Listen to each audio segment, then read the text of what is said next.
Like, listen, Art, I don't like Stanley.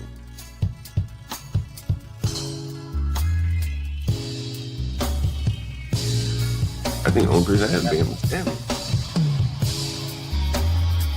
And Nate, Stanley doesn't state the obvious, like what the up. He spews talking points. Yes, he does. Yes, he does.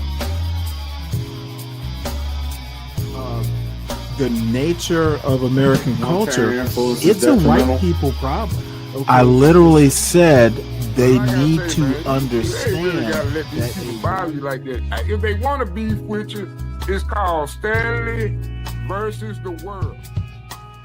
And just assume their character by stereotype? I think people do that every day. Okay, I didn't ask you. What do I think is okay?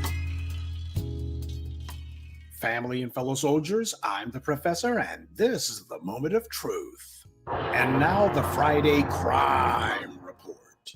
Orange County, Florida, July 29th, 2025, 2 o'clock p.m.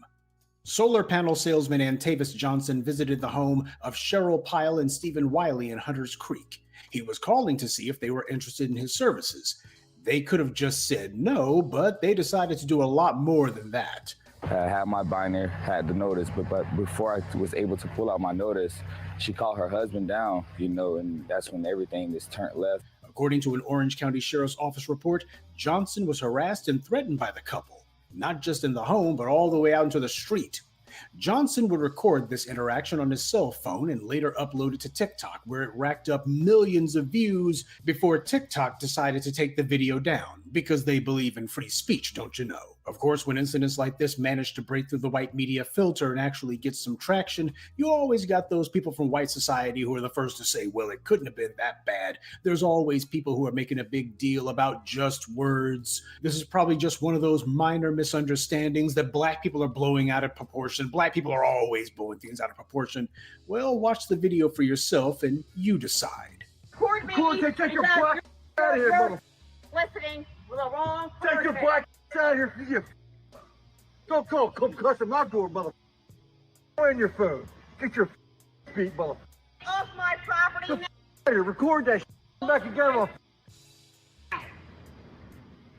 Good. I hope you show your employers, because this is what your employees do. You dumb.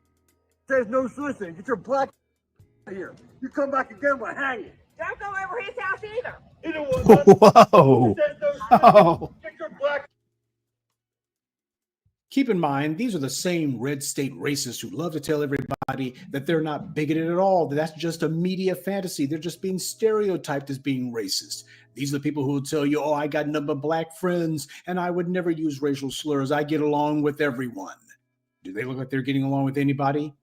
The deputy who wrote the report on this incident noted that Wiley became uncooperative and began making multiple racially charged statements. What Wiley said wasn't included in the report, though.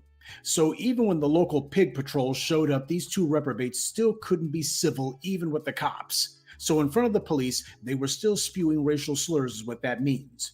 Weren't they worried about how this would look? Of course not. They know they've got white privilege and that would keep them from suffering any serious consequences. Or so they thought. Sure, it took months, far longer than it should have, but eventually Stephen Wiley and Cheryl Pyle were charged with first-degree misdemeanor assault and also accused of evidencing prejudice, which categorizes their offense as hate crimes. This is something that happens far, far too rare, especially in moron DeSantis' Florida. Pyle and Wiley are scheduled to be arraigned on November 25th. But of course, you won't be surprised to learn that this isn't Wiley and Pyle's first brush with the law, because these two reprobates are also co-defendants in a felony case where they're accused of abusing Pyle's stepmother at the same home that they threatened Mr. Johnson at. In that incident, prosecutors allege that they beat their victim and kept her from leaving by tying a rope between the doors to her bedroom and the garage. That incident took place in September, 2 months after the racist confrontation they had with Mr. Johnson. They would eventually be arrested for that crime on October 1st. Pyle would be charged with aggravated abuse of the elderly and Wiley with petty theft. In fact, that's where their mugshots came from. This elder abuse case they've been charged with, not the racial threats that they made against Mr. Johnson. And what this proves is, yet again, had the authorities down there actually done their jobs when this attack on Mr. Johnson occurred, then this other incident where they're accused of beating and tying up an old woman would never have happened. But as we all know, we don't live under a system of justice. We live under a system of white supremacy where it doesn't matter what the alleged crime is. All that matters is who's accused. And if you're black, you're going to be charged whether you did it or not. In fact, you'll be charged whether a crime happened or not. And on the other hand, if you come from the dominant society, well, nothing happens at all. Now, from my reading, these two were already in jail for the elder abuse case at the time that the authorities finally decided they would pursue charges for the crime against Mr. Johnson. But let's be honest here. Does anyone actually want to bet that it was this second incident with the white woman that actually prompted the authorities to finally act in the case of Mr. Johnson? This is Florida, where the racism runs deep, so my money's on that one. Records show that Pyle and Wiley will remain in jail on a $15,000 and $2,500 bonds, respectively. Both of them, of course, have pleaded not guilty. And speaking of not guilty, Cheryl Pyle, who's been charged with abusing her own stepmother, tried to claim that Mr. Johnson's the guilty party, that he had threatened to rape her, and that he was the one who spewed racial slurs targeting white people. Yeah, the white woman and her husband, or whatever that science experiment is, these two are the ones throwing racial slurs at him while he says nothing and does nothing, but they're claiming that he was the one spewing racial slurs at them. Johnson has not been charged with a crime, nor should he. And given what you know about these two, does anyone actually believe them? Which one is more likely? That the two individuals who are caught on video losing their minds in public, screaming and yelling like a couple of degenerates who escaped from an insane asylum, the two individuals who have also been charged with abusing and beating an elderly woman, is it likely that Mr. Johnson showed up and that he just decided to make threats at them for no reason whatsoever, or that these two are your typical recipients of white privilege, and as a result, they have a full expectation that if a black person shows up, they can do anything they want against that black person. They can yell at them, disrespect them, threaten to lynch them, and that nothing's going to be done about it. As far as they're concerned, they're just indulging their white privilege. That's a huge part of what white privilege entails. The ability to threaten black people or even kill black people, exercising their free speech will rights. not do anything about it. Now, you tell me, especially in moron DeSantis' Florida, which one do you think is more likely? Who are you going to believe? We'll continue with the moment of truth in just a moment, but first, a word from the official sponsor of Black Empowerment, Power Tools. There's no telling when something's going to come up, so make sure you carry your power tools at all times. You never know when you're going to need to bring the hammer down, or when you'll have some trash that needs to be blown away, or some obstacle that requires cutting down. Don't get caught empty-handed. Keep your hammer close by. Keep that leaf blower at the ready, and always carry your steel. Power tools, because no matter what your day job or side hustle may be, there's no excuse for not being ready to put in some work. All of this anti-black hostility, especially in Florida, is deliberate. It's intentional. This is the environment that racist Ron DeSantis set out to create from the very beginning. The entire point was to embolden anti-black violence. That's the entire point. And that's the reason why Mr. Johnson was concerned, and he should have been concerned. As I detail for you in my Friday crime reports, black citizens simply walking down the street or jogging through their own neighborhoods are routinely accosted, harmed, or even killed by these little white supremacists running around. And the authorities do everything that they can to make sure that there's a hands-off policy that is meant to embolden them to commit their crimes when they understand, when it's just known. Nothing's going to be done as long as you harm a black person. The authorities are just going to give it a wink and a nod. And everyone understands that this inaction by the authorities is directly meant to encourage and sanction anti-black violence. And that is the reason why there must be an anti-black hate crime law specifically to protect black Americans, because we're the only ones who are targeted like this.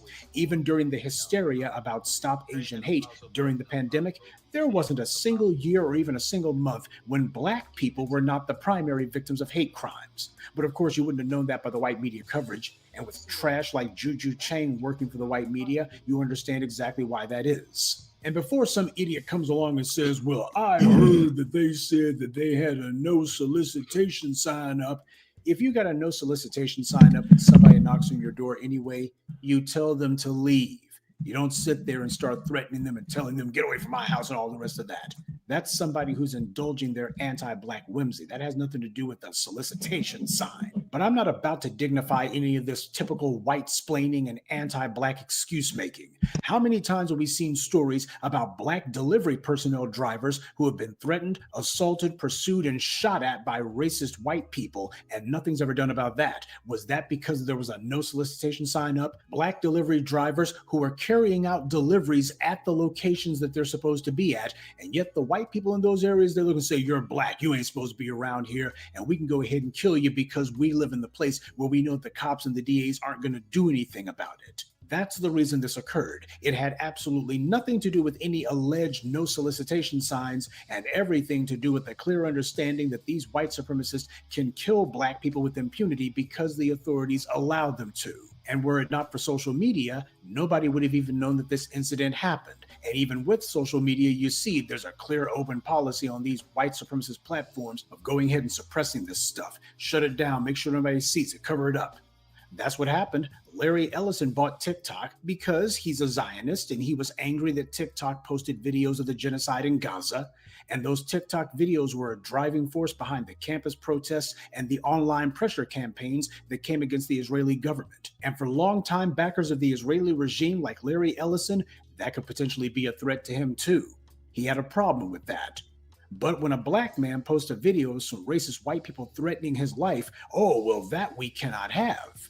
Larry Ellison's also the guy who bought Paramount, and it was his son who put the racist Barry Weiss in charge of CBS's news division. So this is the reason why TikTok is an inhospitable place for supremacy.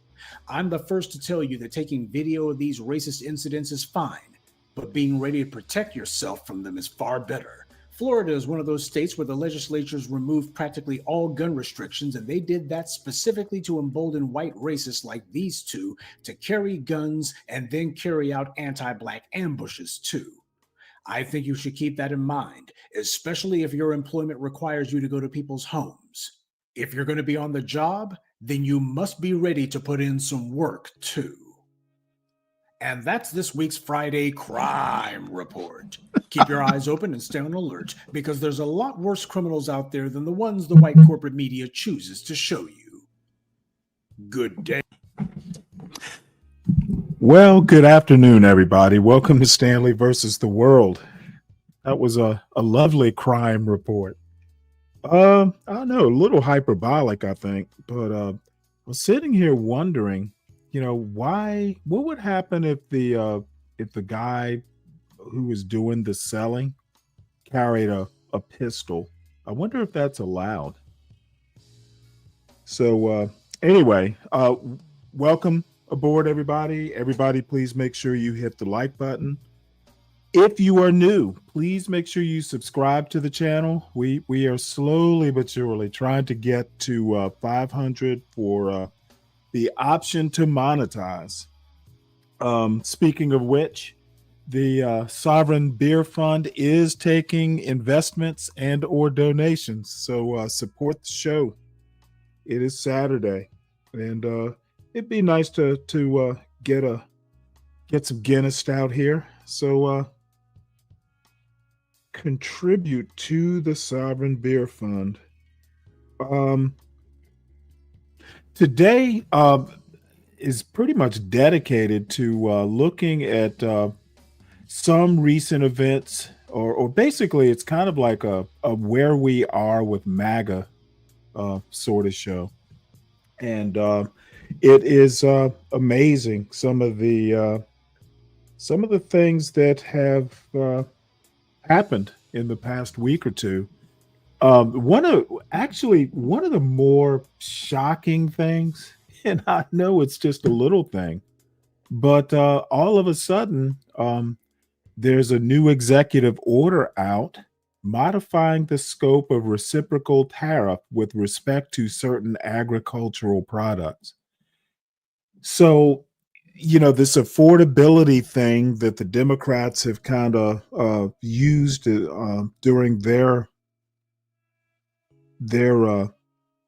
campaign successfully, affordability. And it stuns me that there were tariffs ever put on grocery items like bananas and coffee. People have been complaining about grocery prices for quite some time now. and the geniuses in the Trump administration just slap tariffs on everything without giving any critical thought to, oh, hey, the staple items that we can't grow here in the United States, like coffee and bananas, we're going to tariff them. I can't say that that was a smart move. So now they've basically got to admit that, oh shit, the prices are too high. Let's do some exemptions on the agricultural tariffs. I hate to say this, but MAGA, this administration is full of dummies, people who really have no foresight whatsoever. And it is less than comforting to someone like me that all of a sudden this executive order has to be signed to alleviate grocery prices. I thought that was one of the goals. So I don't think we've got the brightest bulbs in the Trump administration, and that's probably by design. And who knows what else is happening below the surface that, really should be addressed. I'm starting to think that Trump is kind of checked out as far as domestic policy goes. He seems to be doing a lot of foreign policy stuff. And that is not going to be a good thing for whoever his successor might be.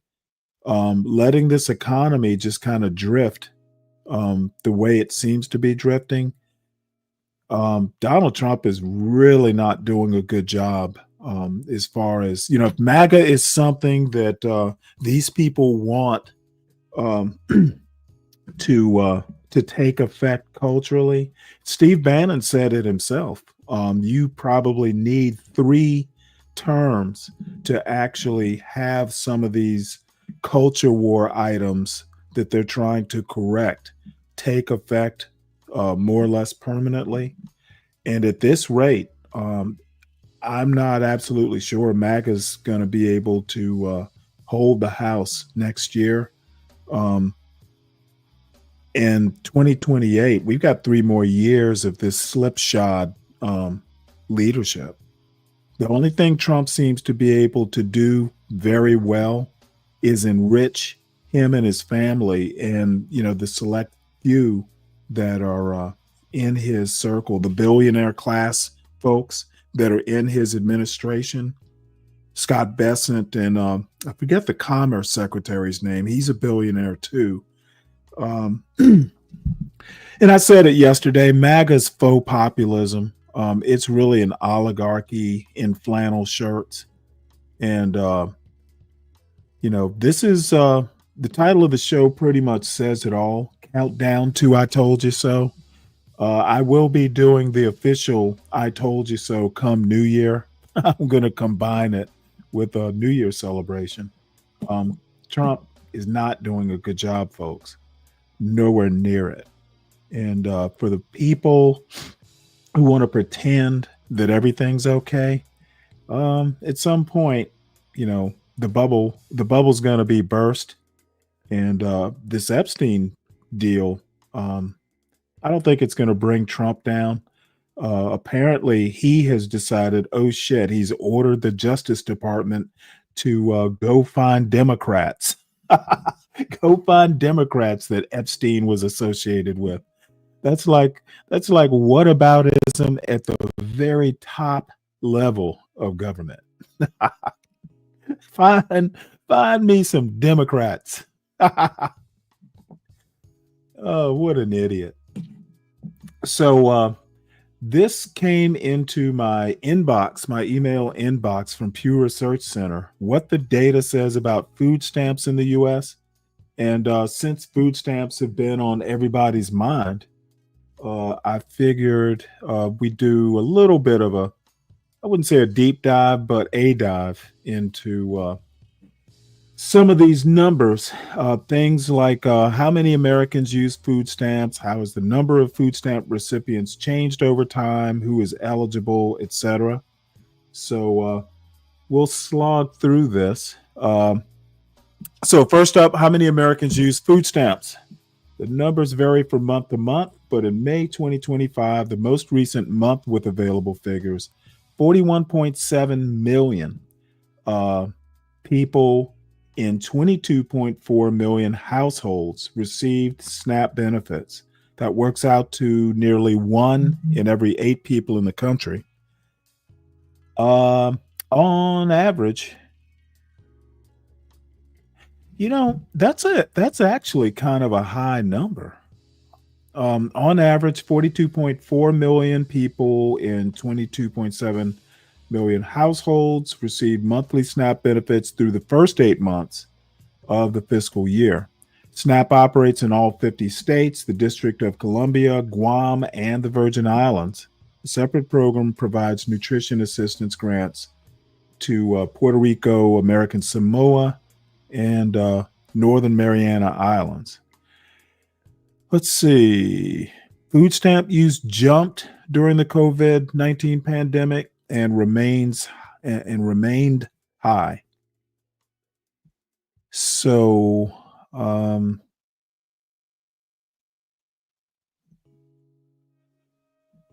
interesting. So we've basically back around 1980, we were looking at about 20 million people. So it's doubled over the past 25 years. That's kind of interesting.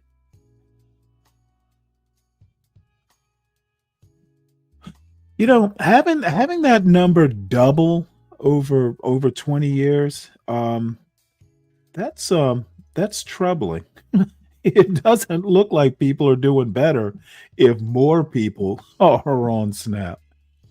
The program, now known as SNAP, began in 1964, but took several years to ramp up.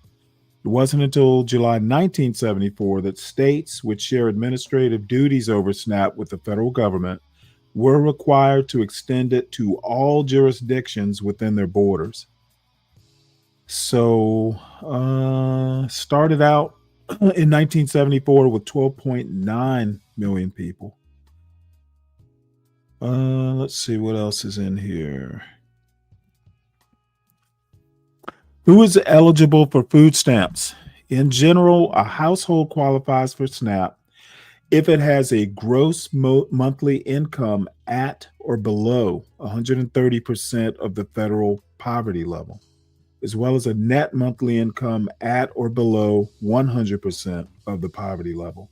For a family of 4, this currently works out to $3,483 in gross monthly income and $2,680 in net monthly income. These limits are higher in Alaska, Hawaii, Guam, and the Virgin Islands. Households with people ages 60 or older or with disabilities only have to meet the net income requirement. Interesting. States have a certain degree of latitude in how they administer the SNAP program. Let's see. What work requirements are there for receiving food stamps? To receive SNAP benefits, most Americans 16 to 59 who aren't disabled must register with their state SNAP agency or employment office, meet any work, job search, or job training requirements set by their state, accept a suitable job if one is offered to them, and work at least 30 hours a week. So there is a work requirement. In addition, non-disabled adults without dependents must either work or participate in a work program for 80 hours a month or participate in a state workfare program. If they fail to do so, they can only receive SNAP benefits for 3 months out of any 36-month period. Interesting. Characteristics of SNAP recipients.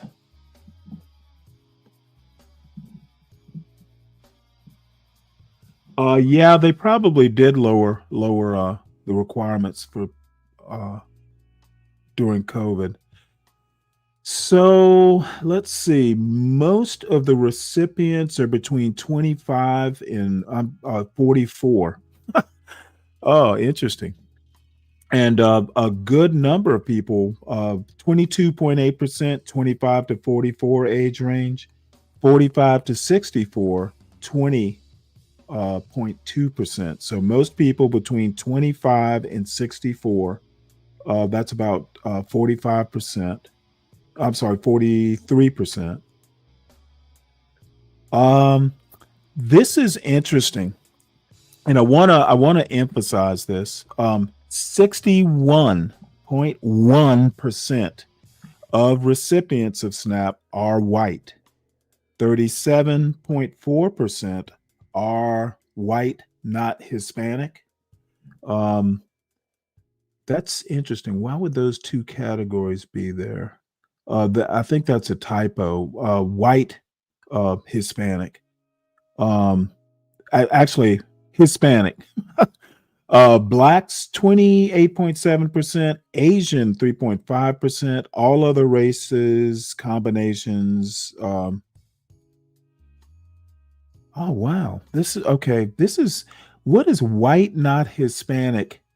How is that different from white? Does anyone have any idea?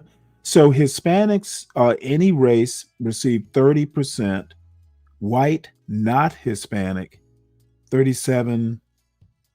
These numbers aren't adding up. Maybe what they did is the white, not Hispanic. Maybe that somehow combined with Hispanic. I'm not exactly sure what these numbers mean, but the bottom line is the overwhelming majority of SNAP benefit recipients are white. So it's pure stereotype, that welfare mother sort of stuff. Um, U.S. born, of course, 86.6% are born in the U.S. 13.4% are not born in the U.S. So overwhelmingly, it's Americans who are U.S. born, assuming they're citizens. Non-U.S. Born, down at 13%. So SNAP is not, as big a deal as people like to make out, as far as non-U.S. citizens or people who aren't born in the U.S. The majority of people who receive SNAP either have a high school diploma or GED or some college. That's the overwhelming majority. 10.2% of SNAP recipients have a bachelor's degree or above. 7.6% who have an associate degree, who hold an associate's degree, get SNAP. So apparently, college is somehow or another, that's indicating that college does help, at least as far as SNAP goes. 61% of SNAP recipients have not been employed in any month. There are people who are employed in all months, basically year round. That's down at 26.8%. So the overwhelming majority of people receiving SNAP benefits are not employed. Let's see. Among children. Interesting. Children with two parents receive 47.4% receive SNAP benefits. Children with two married parents, that's at 35.0, which is still kind of high, I would think. So even kids with two married parents, 35%.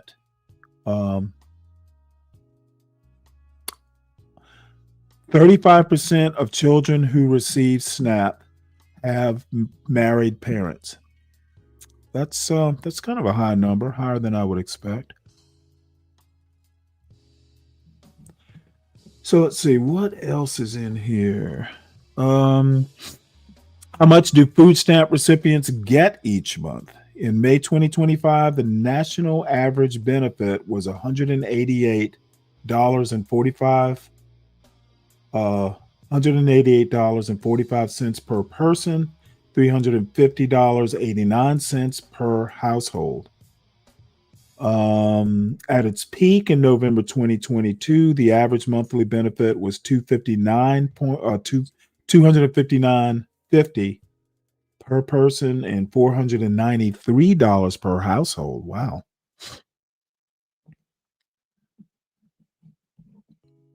Where is food stamp usage highest and lowest? In Guam, 22.5% of the population receives SNAP benefits, the highest rate of any state or territory, according to Pew Research.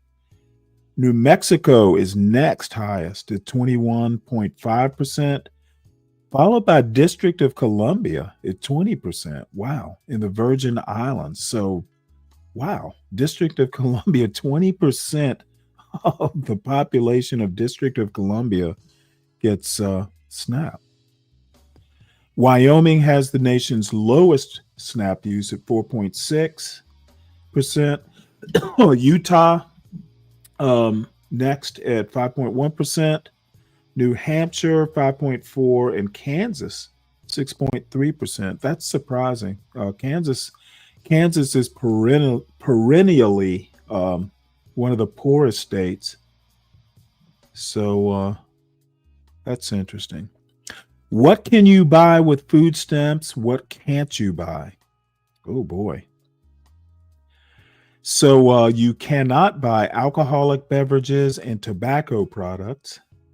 You can't buy nutritional supplements, medicines, nor can you buy pet food.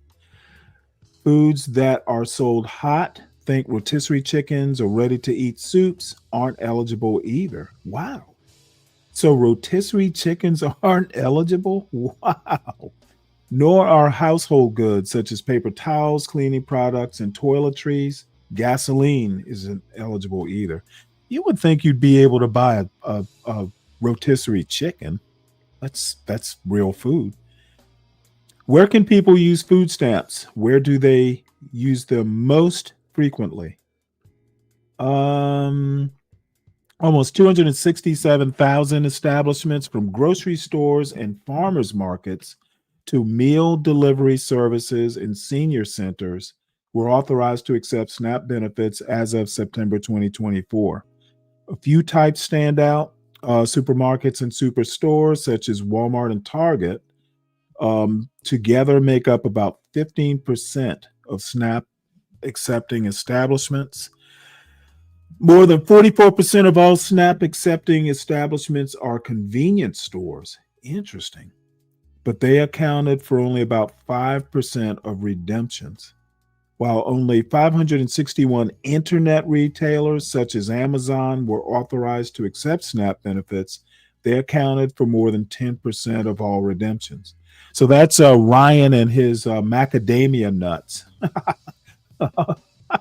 So apparently Ryan has a problem that you can use SNAP benefits to get macadamia nuts off of Amazon. Nuts are food.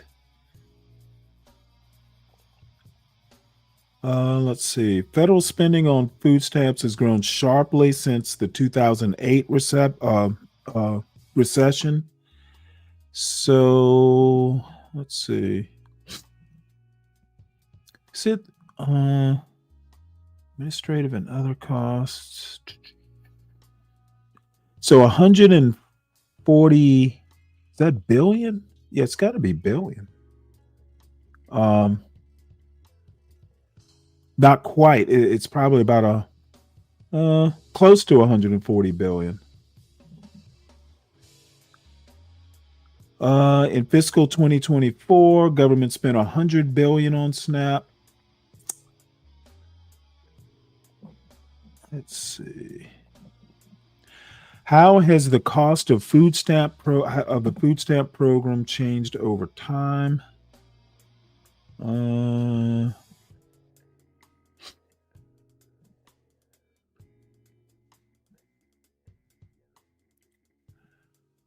Let's see here. Spending on the program soared from 74.2 billion in fiscal 2019 to 132.4 billion in 2021. Since the 2021 peak, inflation adjusted SNAP spending has fallen 24.2%. So, yep, COVID was with 2021 right in that COVID time frame was the max. Why are they called food stamps anyway? I think most people know that at one point in time, there were like books of coupons. So that's pretty much it. As dry as it was, I think it's fairly interesting. Let's see. Food, plants. Really? Now that's kind of interesting. Well, you mean like herbs? Like, sometimes you can go and get the little not bay leaves, basil plants and that sort of thing. That's kind of interesting. Really? You can buy seeds. That's interesting too. Yeah, I'm glad you find it interesting, Dawn. I know this channel can be dry sometimes, but I actually think it's important to actually know this sort of stuff, or at least be familiar with it. And folks, I screwed up. I did not put the links. Usually I put the links that I use in the show notes, and I forgot to do that. So I'm going to drop this Pew Research link in case anybody wants to look at it a little bit more deeply. Let's see, what else do we have here? Next, do have a couple news items. I don't know. I never watched Last Chance U on Netflix. I know about it. I don't watch Netflix a lot these days, and I would get rid of it, except I noticed my son uses it. So I don't make him pay for it. But I've had it for so long, just what the hell, As soon as he gets a job, though, I'm getting rid of Netflix. So anyway, John Beam, the coach from Netflix's Last Chance U, dies after a campus shooting. So this is wow. Why would they be shooting up a football coach? So I'm gonna play this. Just use the auto reader for it. Probably has a commercial. What would you do if you exclusions buried in the fine for gaps and explain them in plain language? Listening to John Beam, coach from Netflix's Last Chance U, dies after campus shooting. A news story written by Victoria Craw and Glenn A. Hill and read by Rachel, an AI-generated voice. Rachel. John Beam, a decorated football coach who featured in the Netflix series Last Chance U. Yeah, me too, Fred. Laney College, the Oakland, California Police Department said. Had Netflix Police a long said earlier time. Friday that authorities arrested a suspect in the shooting. This was a very targeted incident, Assistant Chief James Beer said, adding that the suspect and Beam knew each other, and although they weren't close, the coach was open to helping everybody in our community. The shooting occurred around noon Thursday in Laney Fieldhouse, the Peralta Community College District said in a statement. The school district did not name the victim, citing privacy reasons, but said a senior member of staff from the athletic department had been hospitalized following the incident. Oakland Mayor Barbara Lee, Democrat, confirmed Beam had been shot in a post on social I didn't know media. Barbara Lee was The mayor last of 2 days have Oakland been now. incredibly heavy for our city, she said, noting it was the second shooting on an Oakland campus in 2 days. Coach Beam is a giant in Oakland, a mentor, an educator, and a lifeline for thousands of young people.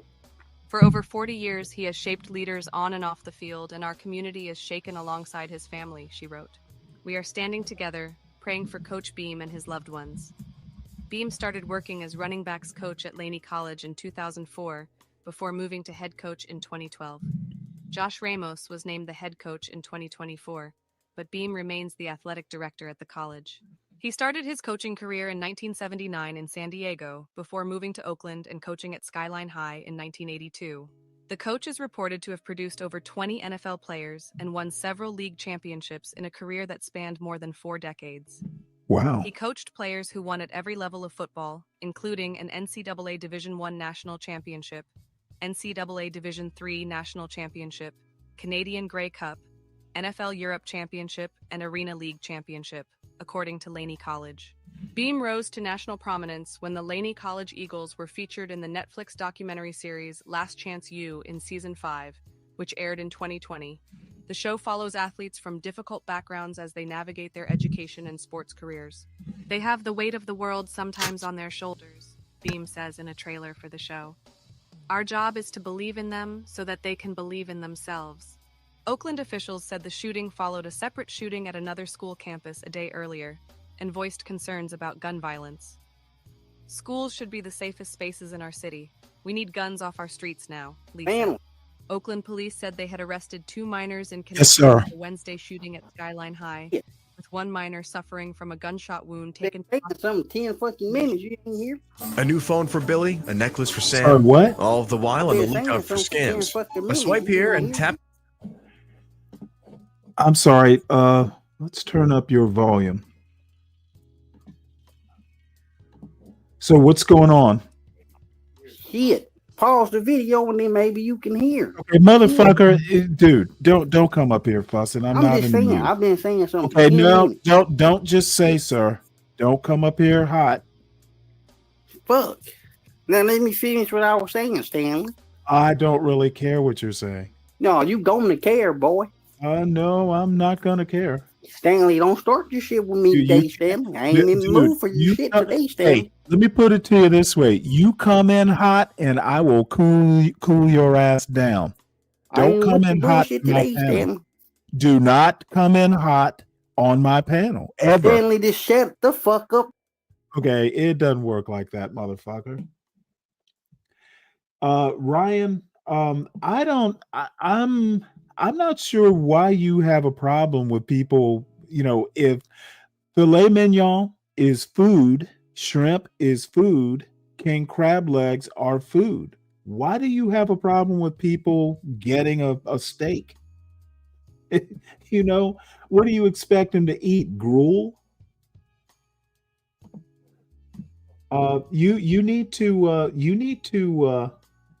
You need to stop this Scrooge routine you insist on doing. Let the people eat. Now, why the fuck you put me in the back, Stanley? Don't do that shit anymore, Okay, boy. Let again, me finish what you I gotta come say, in boy. hot. You come in hot, and I'm gonna control you. Don't That's come the in hot goddamn to my moon, panel. Sam. Do not ever come in hot to my panel if you don't want a smackdown. Well, flies, baby. Learn some goddamn manners. Stanley, can I say something, please? Go ahead and say it. Well, I don't like how I was just up here trying to talk to you for like 10 minutes, but you act Okay, like you well, couldn't hear me. I was trying to say, hey, what's up, buddy? If But you you come was up ignoring and me like I'm some type of playing, bitch or something, Stanley. if you come up and something's playing, wait till it's over. Everybody else does. Are you special? And Ryan, fuck you, Ryan. You's a piece of shit, boy. All right. Well, rest in peace. I never watched the Last Chance U. I'd heard about it, but never watched it. But it's really a shame. He sounded like he was a good guy.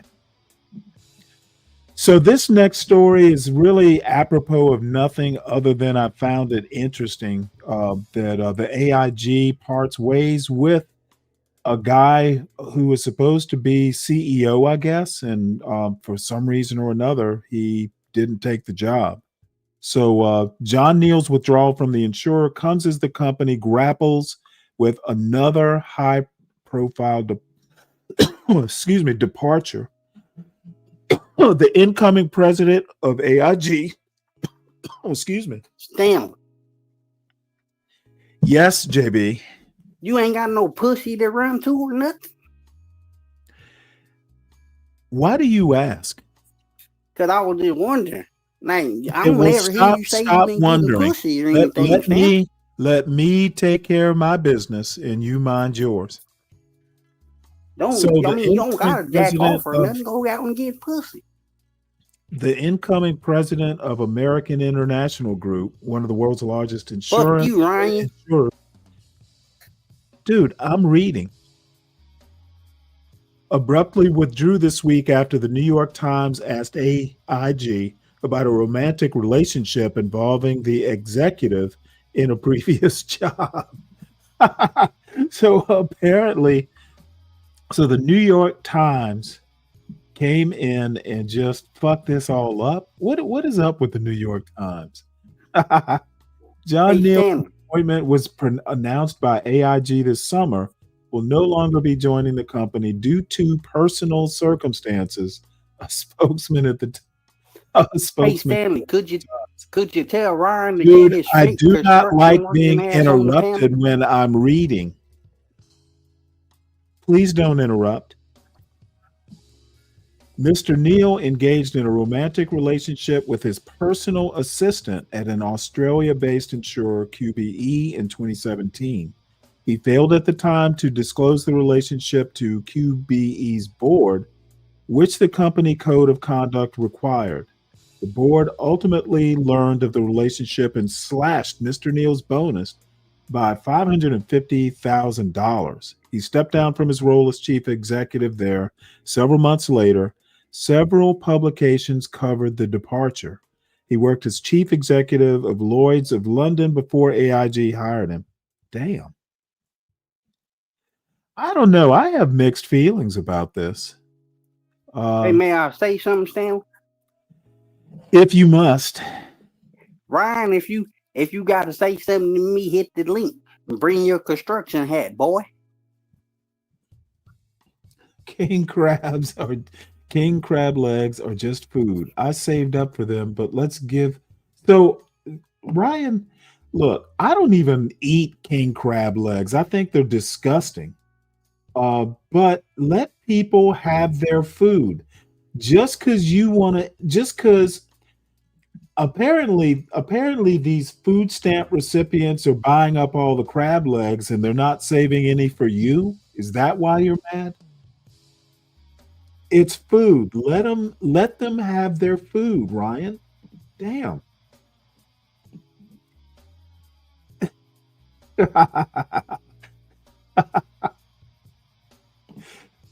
They might, who knows, if there's like a birthday celebration or something, maybe they're buying the crab legs for like a birthday party or something.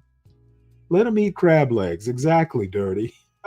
What is all this? What are you, the food police? So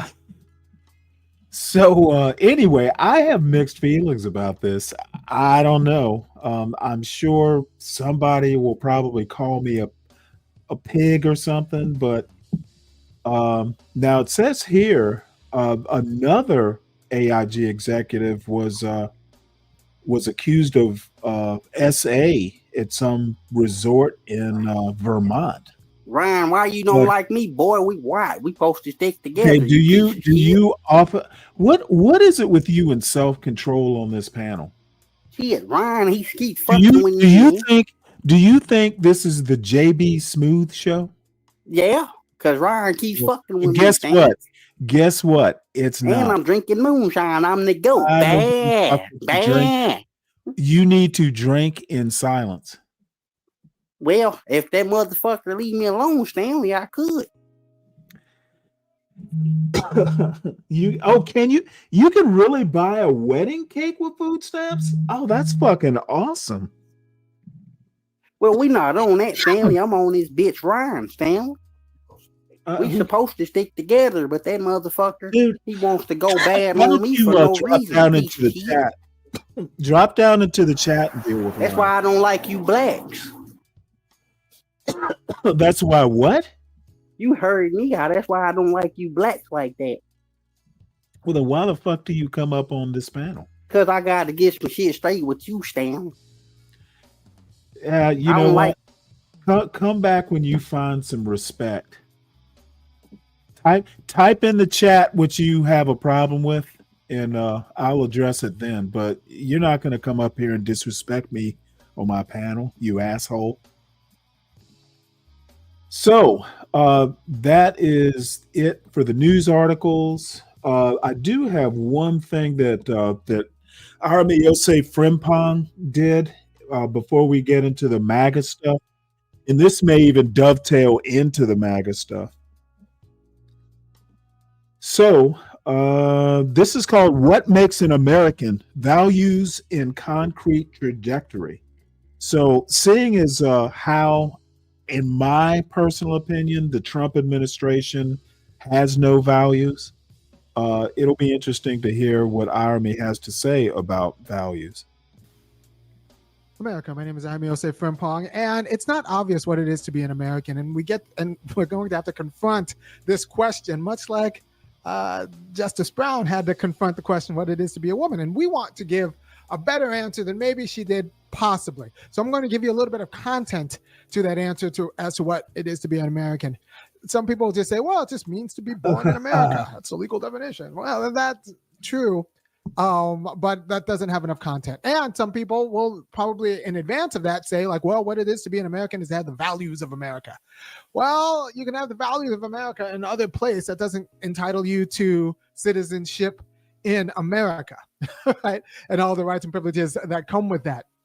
What it is to be an American is to have values in trajectory, and the trajectory has to start somewhere, and that place it should start is prior to actually you being born in America. You're an American before you are. What I mean by that is to be an American is to have this world be prepared for you. It's to have this world be prepared for you as an individual, even. And what I mean by to have this world be prepared for you is that someone prior to you being born made intentional activities. They did what they did with the.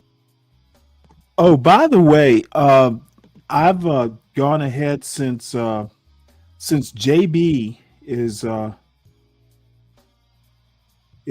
to be real disrespectful up here on this panel. I went ahead and just put him in the back. If somebody else wants him up on this panel, we can start the bidding at $20, and it'll be $20 for 20 minutes.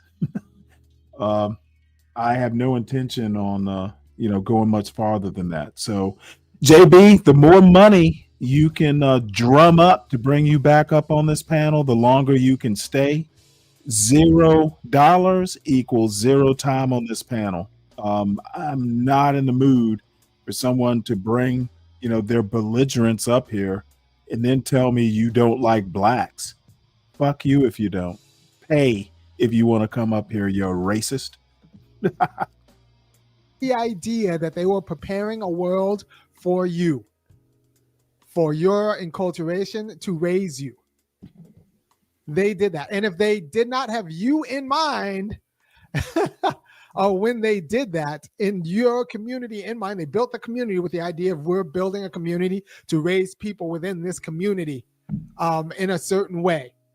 And you can't just be raised anyway, because if you're raised in any way, you're raised in no way, right? And here's a good example. You can have formula, you can have breast milk, you could have, whole food for babies, but you have to have some specific kind of thing. There is no all the things, right? So someone made a decision and enabled the conditions for your benefit to have a specific way of life.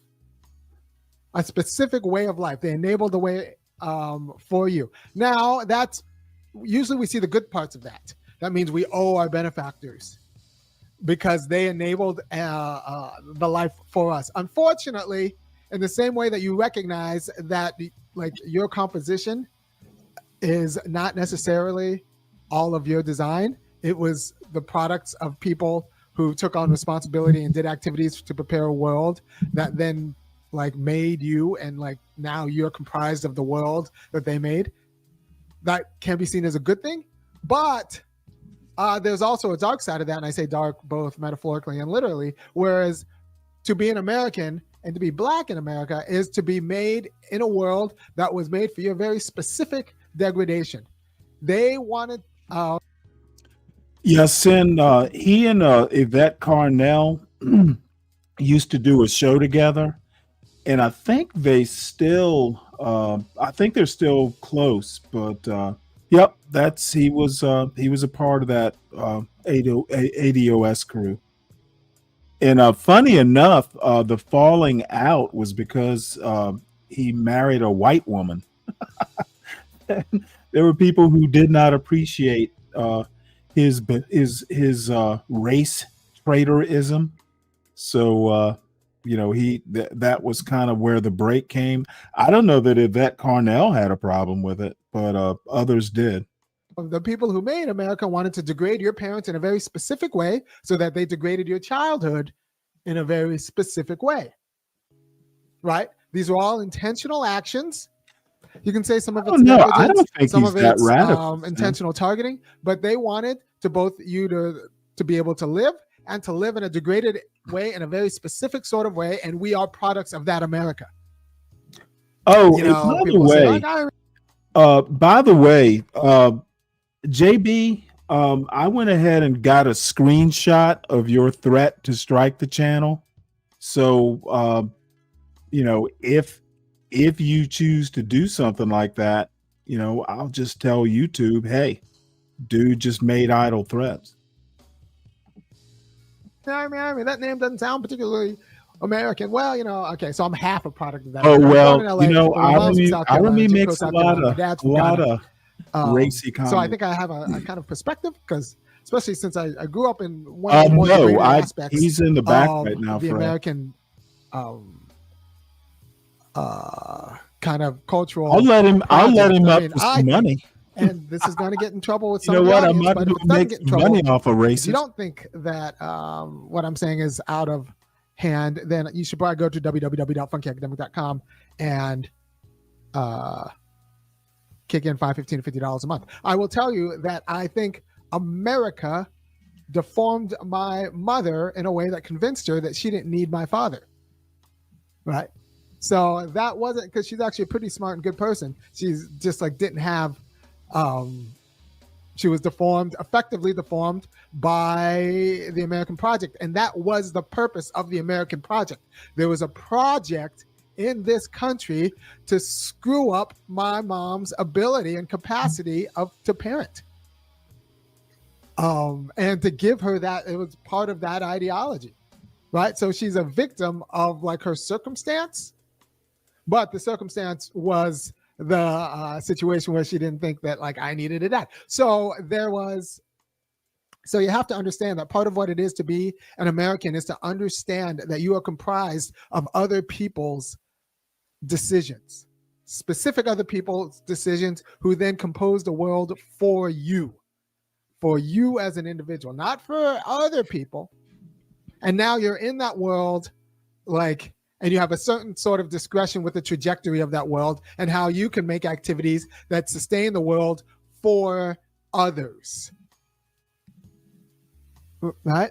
So that's what it is to be an American. If you don't fulfill all those conditions, it's not obvious that you are an American. So you can have the values of America in terms of self-determination, but since you don't participate in that trajectory, you're not an American, right? Like you need to. I've actually to be an American heard him say that. To be a Black American is to have some other Americans. Hey, Sen, that was a whole thing. Well, he did make a comment. Look, he got in trouble. He teaches at the University of Georgia. I don't know if he's still there. He might still be, but he was an instructor in the philosophy department. Supposedly, he's working on a PhD.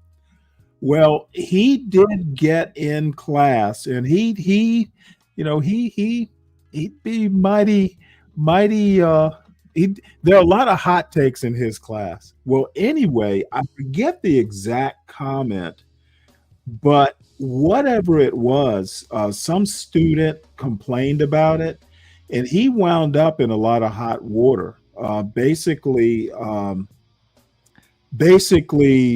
what he said, they said, "Oh, hey, you know what? He's a racist and all this stuff." So it literally went all the way up to the state attorney general's office because they were trying to fire him. And basically, it went all the way up to the attorney general's office, and it was going to be litigated and all this. In the end, what he said basically it's like, hey, dude has free speech. There was actually nothing that he said, while it pissed a bunch of people off, it wasn't anything they could fire him over.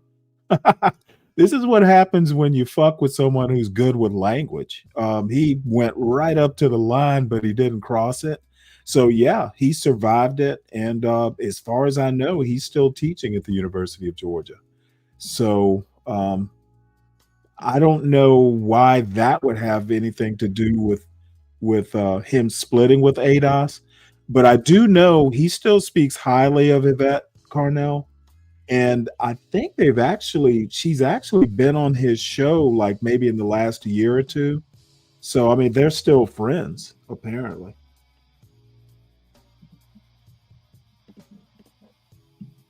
Target your parents to be deficient parents, and effectively so.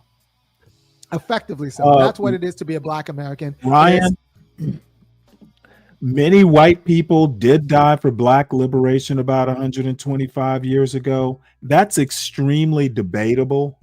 But let's just go ahead and go with your premise. Many Black people died, even more Black people died over the course of 400 years for Black liberation as well. So that white people did it. Thanks, I guess. Do you want me to thank you? I salute them. John Brown was one of those white people who died for Black liberation, and he is venerated in certain circles in the Black community. So we do venerate the white people. As a matter of fact, there's a whole movement. There's a group called the John Brown. What is it? Fred, do you know the name of that group? It's the John Brown. I want to say the John Brown Blacks, but it's the John Brown something or another. They've got a YouTube presence. They've got stuff going on Clubhouse. So whites have been, venerated for their sacrifice there. If you knew anything about anything, Ryan, you would know this. And stop acting like nobody's giving whites any credit. To have your parents be a little bit deficient in ways that were intentionally designed by the greater American yeah, community. he was crazy. Right? But, and also, you know what? You have benefits of being American. Those same people who did the bad things, did he knew some what he good was things doing for America. But that's what it is to be an American, to be thrown into that trajectory. Yeah, great one. You can apologize. You can apologize. A world that was prepared for from you. the bottom of your wallet. That was either prepared for your degradation, $20 or is either prepared $25. for your Can't remember. ascendance. But that is what the country is. And the country is poor when it doesn't prepare the world very well for its people now and in the future. Right? Or when it has to lie and confuse its people about who they are. Right? So one of the reasons I do this is I want you to be clear that you would deserve, Black people who are watching this, you would deserve better parents. The reason your parents were bad isn't necessarily their moral failing. Fred, I they might actually be very good people, very hardworking people, very caring people who were targeted by America to distort you in a very particular way, and it was effective. That way we'll know he's real sorry. And you were distorted because you came from families that distorted you. But I don't want you to necessarily blame them morally. I want you to blame them culturally and ethically. In other ways where you understand that it didn't actually it'll never arise from them. They were targeted. And I do want to listen to this. I keep pausing it, but it truly amazes me that people can just come up here. Is it the soft voice? Is it what is it that just makes people think they can just come up here and say shit like this? I am flabbergasted. So essentially,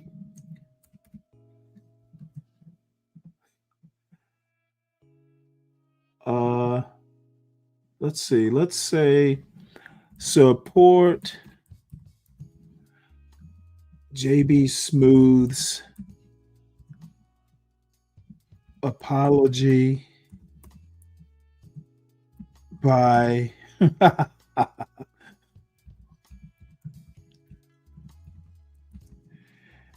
let's see here.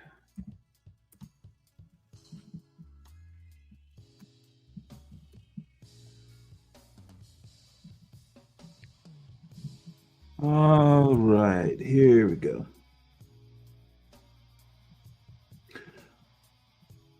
Uh-oh. Did I make a typo? Damn it. All right, sorry for the dead air, folks. Let's start this back up. They were And targeted to be bad parents, and they were effectively targeted.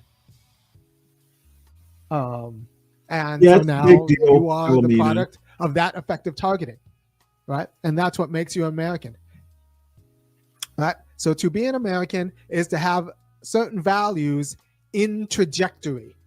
In trajectory. You can have those values other places in the United States, but you're not in trajectory because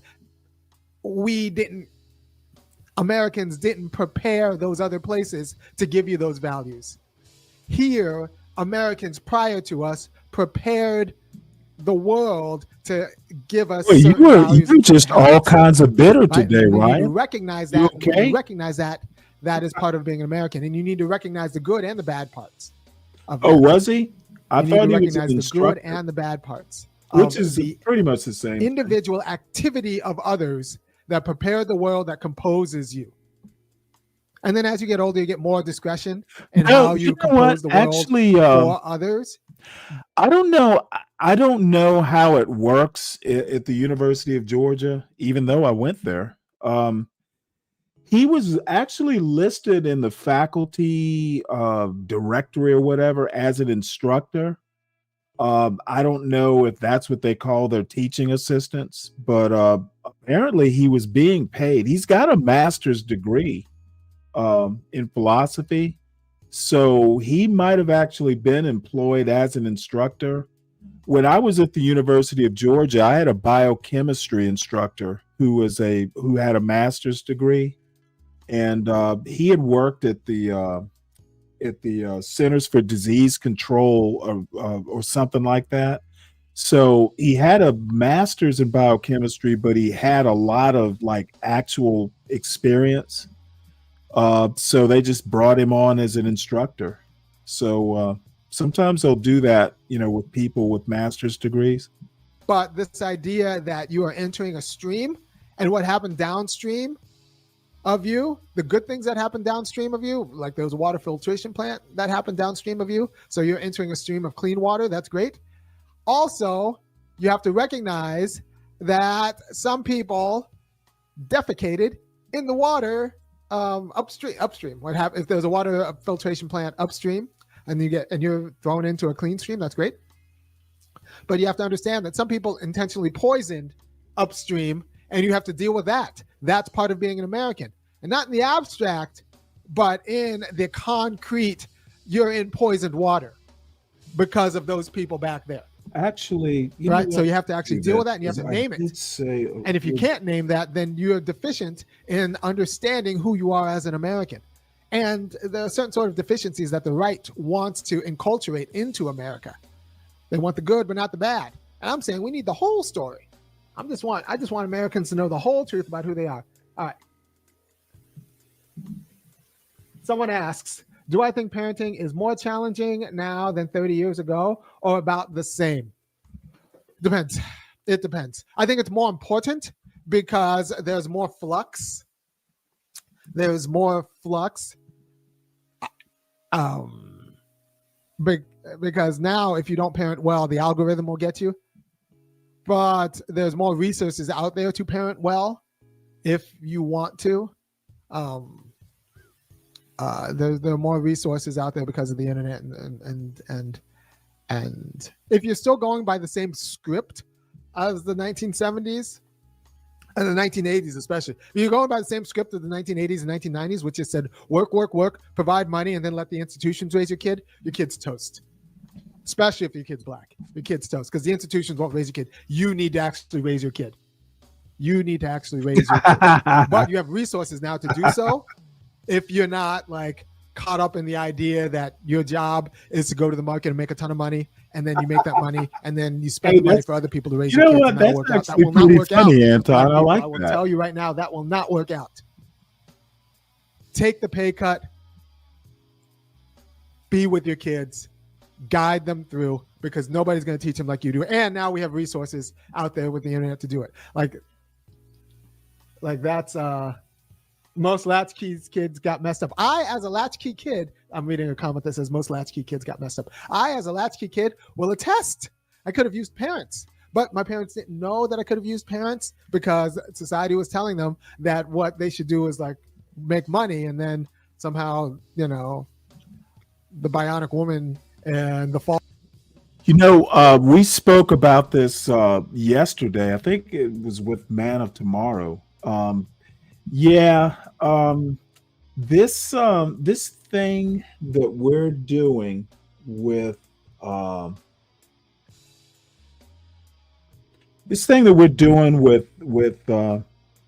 this quest for money. I think also what we're doing with college, as far as I think we just basically turned college into a job getting, almost like a trade school in a way. College was originally, and I'm going way back hundreds of years, but university was literally a place to learn stuff, like learn how to think critically. And I think colleges have gotten way away from that, even in the STEM fields. This emphasis on STEM and this total attitude that that liberal arts are a total waste of time, that is going to be the death knell for Western culture. Western culture was literally started by the liberal arts way back in the day. So the heart of Western civilization is liberal arts, folks, whether we like it or not. All guy will raise me when I get home and watch TV, or Webster. But it turns out that raising kids by putting them in front of different strokes doesn't work. Latchkey kids are setting up to fail. They're setting up to fail for the want of direct instruction by someone who's not paid by the market, but is actually invested in the kid's future. So I'm telling you that now. I was thinking this morning, I'm going to digress a little bit. I was thinking this morning, I need to write a set of rules, not suggestions, rules for my lineage. And I had to start a list about how to do things, because we don't have, black people, we don't have a Haggadah, we don't have Deuteronomy. So like, you need to write things down for your kids, the rules of their lives.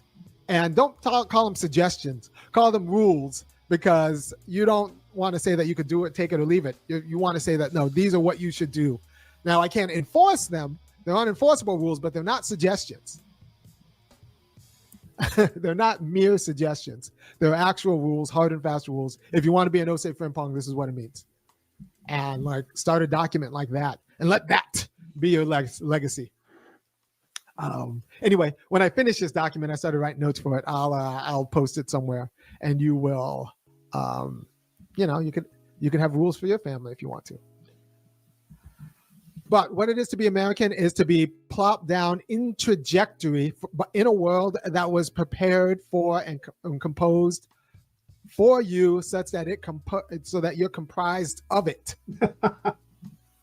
And if you're not, then you're not an American, right? And then we can invite you into this trajectory and prepare a place for you. But if we haven't prepared a place for you, you have no business being here. And if we weren't thoughtful about inviting you in, we had no business. We screwed up in inviting you in, because we did not prepare a place for you with the cultural conditions required for that. Someone says, I'm only 29, sorry, but what is a latchkey kid? I guess we don't have those anymore. All right, so latchkey kid, which I was one, was you had a key to your parents' house, but the way you got home, and the key was on a latch, and then the latch was on your belt loop or something like that, or in your bag. And then when you got home, you let yourself in and watched TV until your parents got home, functionally, or you found a way to feed yourself. You were let off at school, and then you got home on a bus, or maybe you walked and you let yourself in, turned on, and you just were raised by. Palomino, why would he list rules? He did say he would, whatever rules he came up with, he would post somewhere.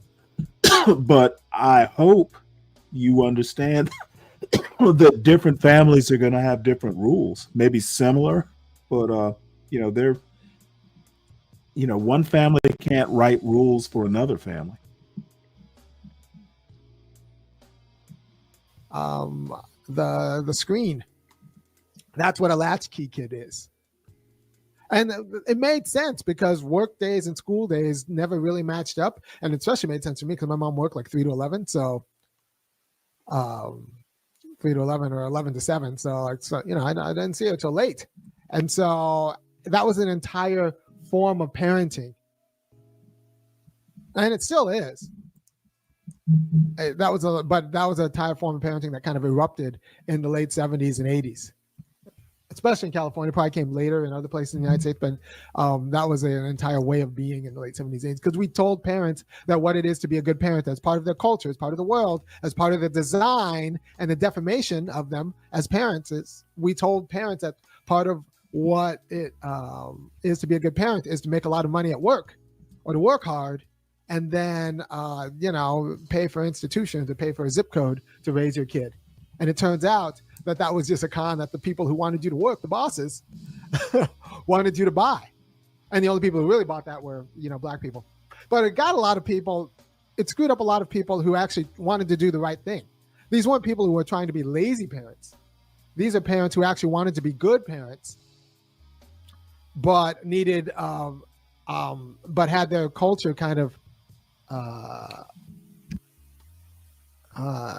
not dissipated, not targeted, destroyed. They had their culture destroyed so that they didn't know what it meant to be a good parent. So they got their ideas from the market, and the market told them to work hard, make money, surprise, surprise, and then let the money raise your kid. And it turns out the money doesn't raise your kid.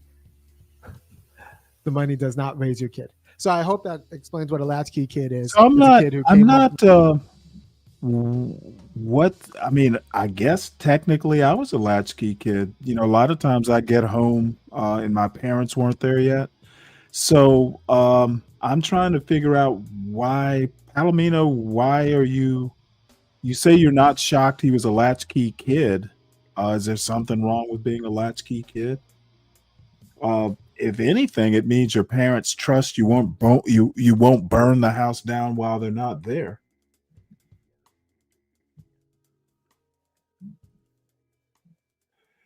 Nah, Anton, I think he's actually sometimes brilliant. So sorry if y'all think he's wrong, but I can tell you right now, he's absolutely right. And I don't always agree with everything he says, but he's absolutely right about all this. And any one of you fools who wants to come up and talk about it, you can grouse in the chat all you want. But it looks like some of you think you have substantive disagreements, which I honestly can't imagine what those disagreements would be. He's literally said nothing that's even controversial. School opened themselves, got into their place by, a key that was on a latch that was either tied to their bag or tied to their belt loop, and then functionally raised themselves or were raised by, whatever media was available at home, or raised by the streets. So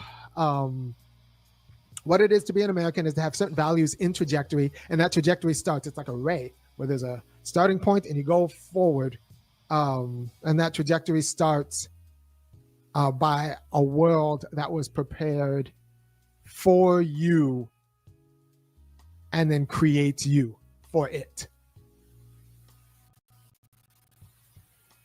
right? And an American world. And what makes this world American is that not only that it creates you for it, it creates you so that you can now determine it. Some other worlds create you for it, but then they don't ever give you the power of self-determination in any real way. So it's to be put in this individual world by the activity of like individual others for you to then create the world, because that's part of the values of American values. And the degradation is also the intentional design of others. So a lot of this happens before you're born. And if you don't have a politics of how to recognize your history, then you're not going to have a politics adequate to this moment.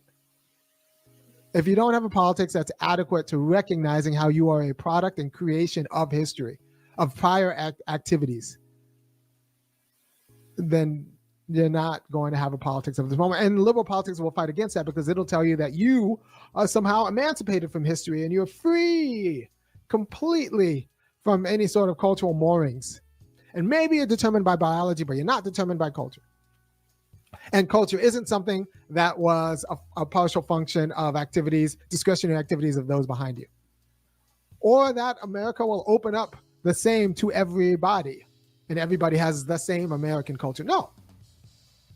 American culture is to be put in a place that was designed for some Americans and designed to degrade other Americans. And it wasn't designed to degrade you directly. It might have been designed to degrade your parents. It was designed to create bad parents for you. Like I said, Black people, you could have had better parents. You should have had better parents. But the design of America was to make your parents incompetent. And you are the living expression of that incompetence. Unfortunately. Now, it's not sheer rank incompetence. They were competent in some ways, but the design, the effective plan of America was to make you have incompetent parents who would then, so that you would be vulnerable and prey to the market. Right? To help other Americans. Right? So I'm trying to, this is my invention in that. And a lot of people, there's a lot of ego, especially in the Black community, around these kinds of truths, which is why you're not going to hear it too many other places, and which is why you have to go to www. See, people in the chat would rather grouse about what he said. He is 100% right. I hear so many people in these YouTube streets complain about Blacks and Black behavior and Black this and Black that. So the way Army's addressing it is saying, hey, you know what? All of you are right. Black kids should have better Black parents. But the way the country was designed is for hundreds of years, Blacks were basically not allowed an education. They weren't allowed to marry. They weren't allowed to vote after Reconstruction. During Reconstruction, they weren't allowed to hold political power. They weren't allowed into elite institutions. During Jim Crow, they weren't, many people were disallowed the opportunity to build generational wealth. I talked about Bruce's Beach with Ryan a few days ago. So, the accumulation of all these wrongs throughout history, you wind up in 1964 where Jim Crow was finally disallowed or outlawed. And these people expect 60 years to erase 300 years of history. And this is where the disconnect and frankly, the systemic racism starts. Okay, these people, there are people who think 60 years can erase 300 years of systemic and legal abuse. They think, apparently they think Blacks are superhuman. So the bottom line is, of course, black kids deserve better parents, but there have been all kinds of interruptions to the development process that were by design in American history. And the people who don't want to deal with that are just fucking idiots, or just basically ignorant, or just, you know what, self-delusional. So I appreciate that many people in this particular audience think that he's a crank, but he's 100% right. And there's not a one of you who could come up here and hold a cogent argument against what he's saying. So think about that. www.funkyacademic.com and kick in $5, $15, $50 a month. But I will tell you that part of what it is to be an American is to have certain values. Not only those values. Oh, does he hate black women? I didn't know that, Sin 7. But to have certain values, and then to be created by in a world for you as an individual. Like, you were created for and by America, or invited in by Americans for a particular reason, intentionally. Right? And then that can't just be a matter of like a static position. Part of what it is to be created in America is to be an American in trajectory. To be American in trajectory. That means you're going to grow with like more discretionary powers to decide what it is to create new Americans. And to understand that your existence, even your degradations, you owe your existence and your essence, and even your degradations, you owe a partial debt to those who created you. And those who created your parents and formed your parents. Right? And so you need to pay that debt. And insofar as that debt is a degradation, you need to ask yourself what you're due.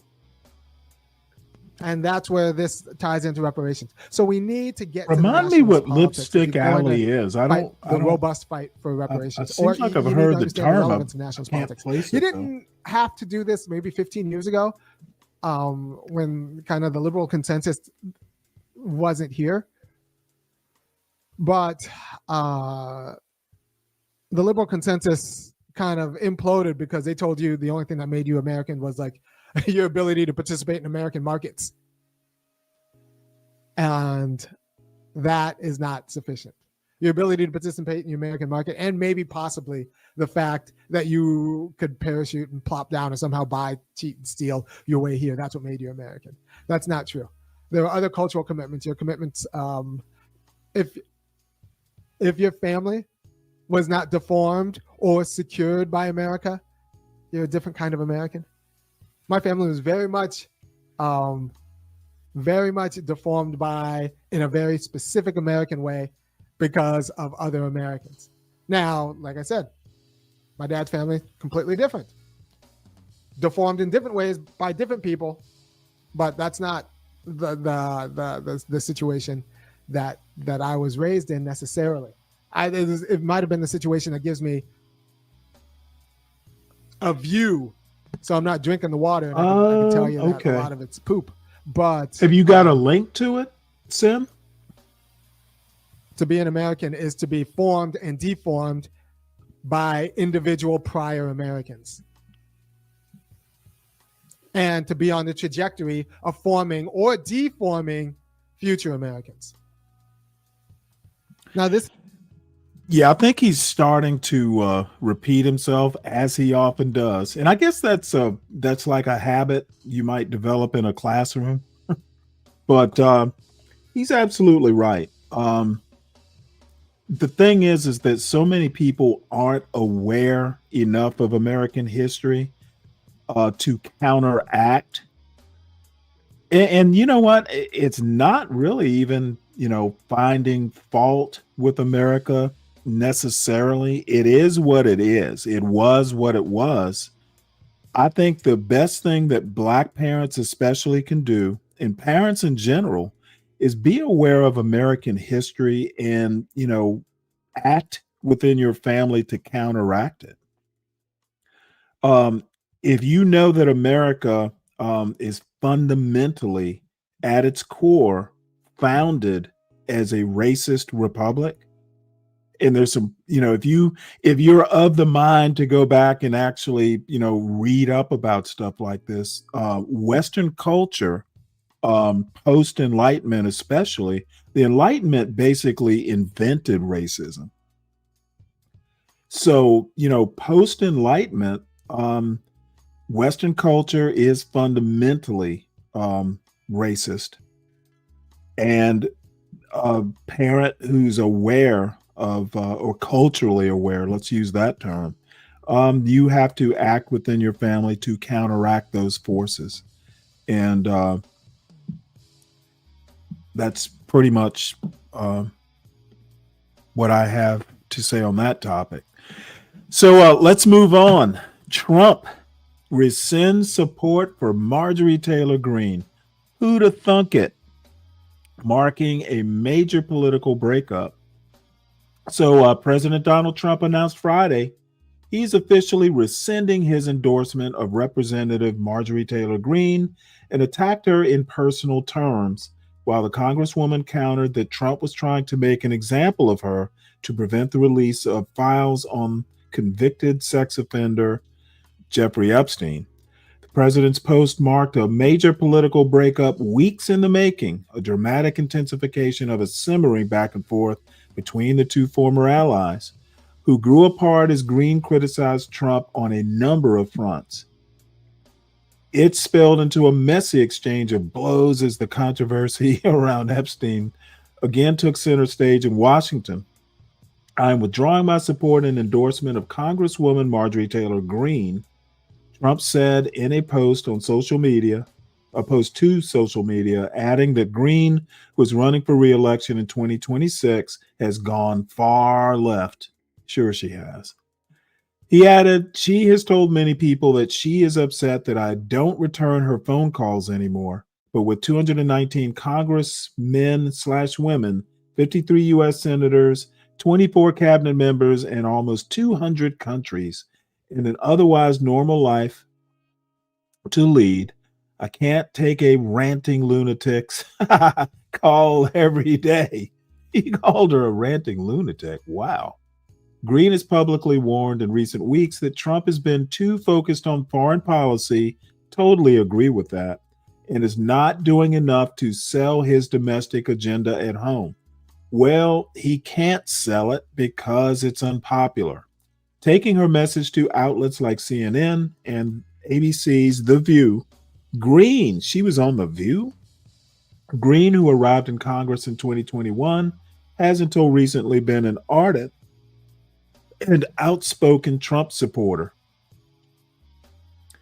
The Georgia Republican responded to Trump in a social media post Friday, writing, "Of course he's coming after me hard to make an example to scare all the other Republicans before next week's vote to release the Epstein files." So let's play. This is 10 minutes long. Let's play it.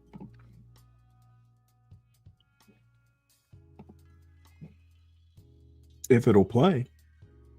Congresswoman Greene, thank you for joining us here in the Situation Room. We appreciate it. Thank you for having me. Let's start there. Let's start with the shutdown. So you voted for the short-term. Yeah, apparently bill, she was on The View, talking Fred. about this healthcare issue. Help us better understand why now.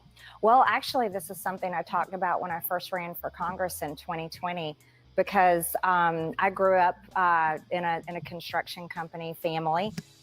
Bought that company after college and retired my parents. And after the ACA was passed, the Affordable Care Act. Yes, the Affordable Care Act, our family's health insurance premium went from $800 a month to $2,400 a month. So I've known about this as a major problem for a long time. It's not just ACA recipients whose premiums are going to skyrocket very soon. It has been a disaster for many Americans across the board. And cost of living is so high now. Many of my constituents, many of my friends, and even my own children are finding health insurance to be extremely unaffordable and something that they are having to go without. So I think this is an incredibly important issue. I think it is a crisis. I don't think. Oh, It's you didn't know something what the where, View was? political It's the one party with change Whoopi jerseys on. Goldberg. I think it's something that we have to address and fix. That's very personal for you. Very personal. It's affected my own life. And the Affordable Care Act was passed in 2010. So we're 15 years down the road, and the industry has changed drastically.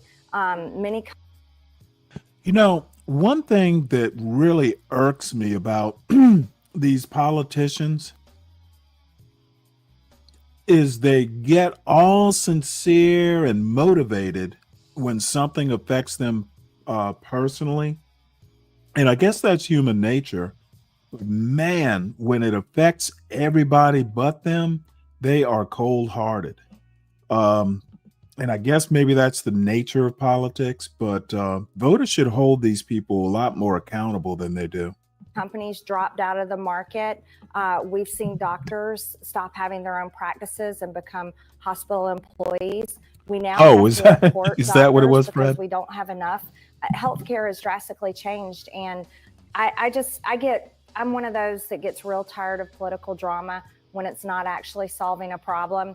And this is such a crisis that I'm That is willing to such say, a okay, hypocritical everyone, we statement. have to do She something about doesn't this. like This shouldn't be political something that drama. we dangle my the Lord. American people or military pay or all of these things. We shouldn't be dangling them back and forth. We have to fix it. It's very, what are you hearing from your constituents right now? And do you have any regrets about voting for that short-term continuing resolution, that spending bill? Thank you for that question. Number one, I am a Republican and I support the president. I was very vocal about I didn't want to vote for a CR. I want to pass our appropriations. That's our constitutional duty. And I want to bring that taxpayer dollars back to my district. I work hard on that. So that was important to me. But I support the president and I voted for the CR. Number two, what am I hearing from my constituents? It's great. We track all the calls that come into my office. About 60% of the calls coming in right now are calls of support and saying, yes, health insurance is a crisis. They're telling us stories about how they're already paying $2,000 a month with $10,000 deductibles. I'm getting phone calls from people that are saying if the ACA tax credits expire, they aren't going to be able to have health insurance. They're going to have to drop it.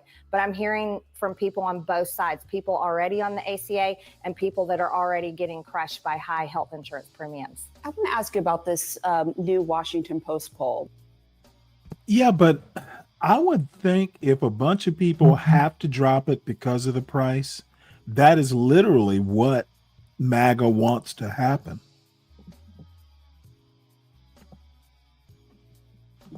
It shows that 47% of Americans believe that President Trump and the Republicans are mainly responsible for the shutdown. You see it here on the screen, compared to just 30% of Americans who blame Democrats. Of course, Republicans are the ones with the power. Do you agree with Americans in that poll that see the shutdown as your party's fault? You know what? I don't think the shutdown is popular for either side. And so I see the shutdown completely different from maybe my party leadership. And I'm not putting the blame on the president. I'm actually putting the blame on the speaker and Leader Thune in the Senate. This should not be happening. And I don't think, look, as a member of Congress, we already have a low enough job approval rating. This shutdown is just going to drive everybody's approval rating that much lower. But so you're putting the blame on the leadership of your party. Absolutely. We control the House. We control the Senate. We have the White House.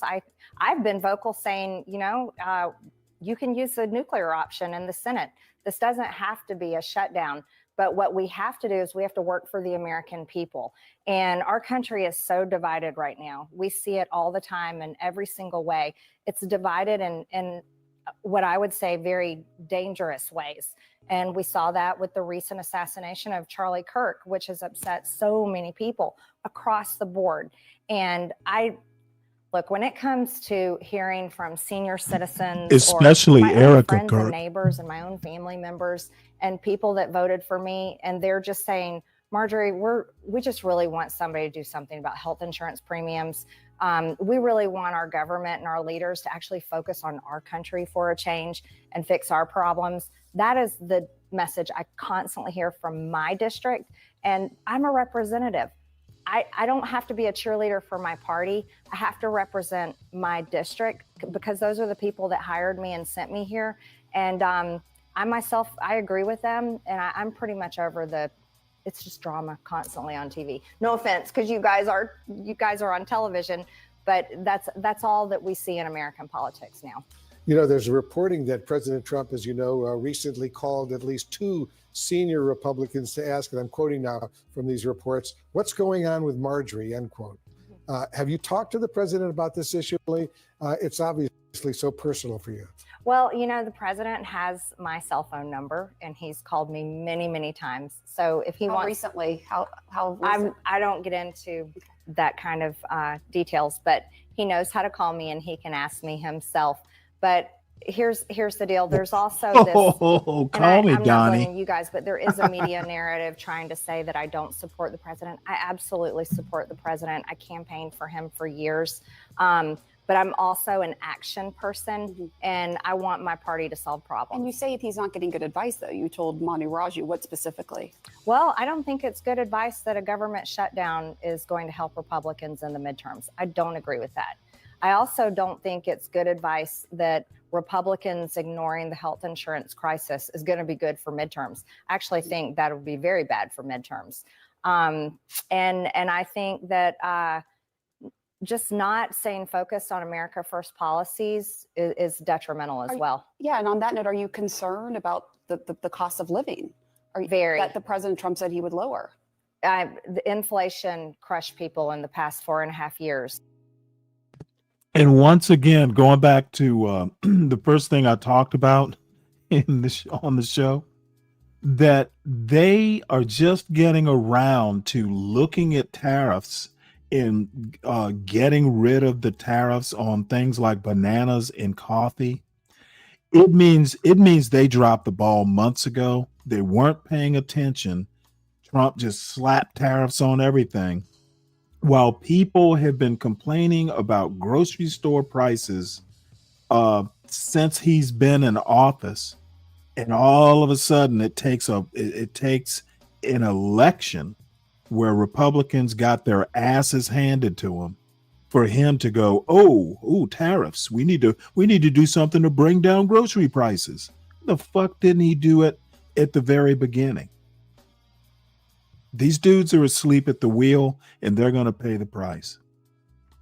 And the costs have not come down. I myself can tell you my apartment here in Washington, D.C., the electricity bill is $100 more than it was last year, because you can look at your own bill and look at costs. Prices have not come down. That is a reality. People's wages have not gone up. That's another reality. And so Americans are continuing to have a very difficult time getting by. And I'll go a step further. I'm a mom. And so when it comes to what is affecting my adult children's lives, who are 22, 26, and 28, I'm going to be 1,000% fighting for them over any politician and any party. And I can tell you right now, that generation, they are barely making it, and they're very hopeless for their future. So you're a mom first, a politician second. That's right. I'm a mom first. That's good to hear.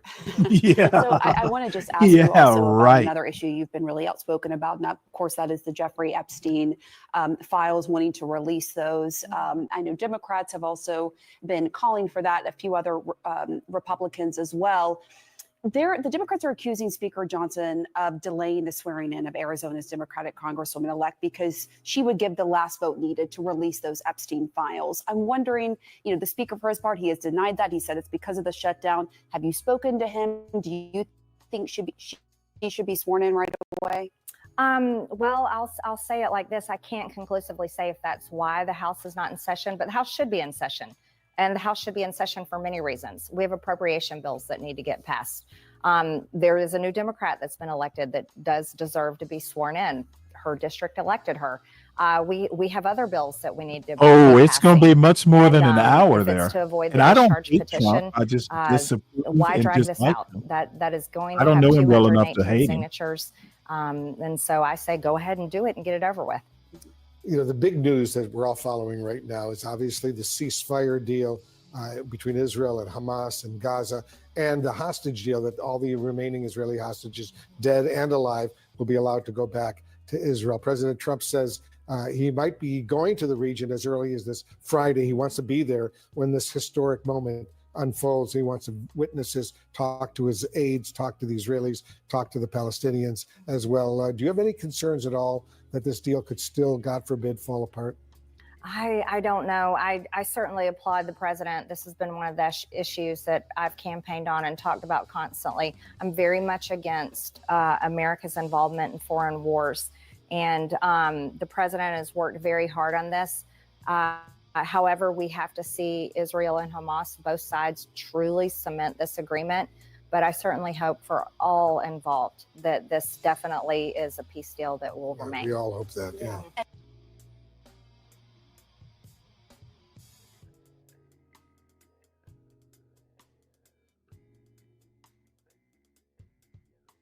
Well, funny she should talk about Trump going overseas. He's been a busy little bee when he's been overseas. His trips have been productive and wealth building. So the Trump organization is said to be in talks with a Saudi government real estate deal. Oh man, this is hilarious. The chief executive of a Saudi firm says a Trump branded project is just a matter of time. The Trump organization's major foreign partner is also signaling new Saudi deals. Oh man, the government is shut down. People are getting half their EBT, and this motherfucker's about to do a Trump project in Saudi Arabia. Wow. So we'll listen to a couple minutes of this. People who voted for Trump ought to just be shaking their heads going, what did I do? Trump Organization is said to be in talks on a Saudi government real estate deal. This article is by Vivian Nareem and Rebecca R. Ruiz and read by an automated voice. The Trump Organization is in talks that could bring a Trump-branded property to one of Saudi Arabia's largest government-owned real estate developments, according to the chief executive of the Saudi company leading the development. The negotiations are the latest example of Mr. Trump blending governance and family business, particularly in Persian Gulf countries. Since returning to office, the president's family and businesses have announced new ventures abroad involving billions of dollars, made hundreds of millions from cryptocurrency, and sold tickets to a private dinner hosted by Mr. Trump. Mr. Trump is set to host Crown Prince Mohammed bin Salman, Saudi Arabia's de facto ruler, in Washington next week. The prince is overseeing a $63 billion project that is set to transform the historic Saudi town of Diriyah into a luxury destination with hotels, retail shops, and office space. The Trump business has a history of lending its name to mixed-use projects touting iconic luxury. Nothing announced yet, but soon to be. Jerry Inzerillo, chief executive of the Diriyah development and a longtime friend of President Trump, said in an interview, he said it was just a matter of time before the Trump Organization sealed a deal. Saudi officials toured the Diriyah development with Mr. Trump during the president's official state visit in May, with the goal of piquing his interest in the project, Mr. Inzerillo said. It turned out to be a good stroke of luck and maybe a little bit clever of us to say, okay, let's appeal to him as a developer. And he loved it, Mr. Inzerillo said. Next week, Prince Mohammed is expected to make his first visit to the United States in 7 years. Eric Trump. He hopes to sign a mutual defense agreement with Washington and potentially advance a deal to transfer American nuclear technology to Saudi Arabia. That sets up a scenario in which Mr. Trump discusses matters of national security with a foreign leader who is also a key figure in a potential business deal with the president's family. Deal-making and diplomacy are increasingly intertwined for Mr. Trump and his family members. Some have engaged in business talks around the world in tandem with his statecraft, mingling profit-making ventures with political relationships. Diriyah is one of several ongoing Saudi developments that are so big that officials call them giga projects. The Trump Organization did not respond to questions about the potential deal, nor did Eric Trump, one of Mr. Trump's two sons overseeing the family business. It can be hard to separate hype from reality in international real estate discussions. Speculation doesn't always lead to negotiations, and negotiations don't always end in signed contracts. But Mr. Inzerillo's comments echoed similar remarks from DAR Global, the Trump Organization's most important foreign business partner and a key conduit to Arab governments and Gulf companies. DAR Global's chief executive, Ziad El-Char, said last month that new Trump projects in Saudi Arabia were coming. You will see us announcing more collaborations with the Giga projects, he told the Middle East news site Al Monitor. DAR Global did not say whether those remarks referred to Diriyah or another yet-to-be-announced deal. All of the Giga projects are owned by the Saudi Sovereign Wealth Fund. DAR did not respond to requests for comment. Coupled with Mr. Inzerillo's comments, Mr. El-Char's remarks highlight what has been a flurry of Gulf deal-making for Mr. Trump's family since last year. In Saudi Arabia, a Trump Tower is planned for Jeddah, and two projects have been announced in Riyadh. Yeah, I'll go ahead and stop it there. We get the picture. Trump is going to be rich, rich, rich. God damn. Oh, man. So the show is called, let me remind you, Countdown to I Told You So, said with a hard R. Oh, man. What has MAGA done? So anyway, everyone, please make sure you hit the like button. This is Stanley versus the world. And currently, it seems to be Stanley versus JB. And up on the screen, JB Smooth has said he wants to apologize. But you know what? You don't come up to my panel. You don't come in hot and tell me you don't like black people without consequences. If your ass is going to be up on this panel, $20 for 20 minutes, you will not come up otherwise. And that is set in stone. You can whine in the chat. You can sit in the back like you are right now, waiting for me to bring you up. Not going to happen, Bubba. You're going to do it my goddamn way, or you can kick sand.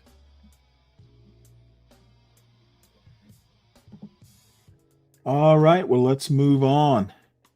More of this Trumpapalooza.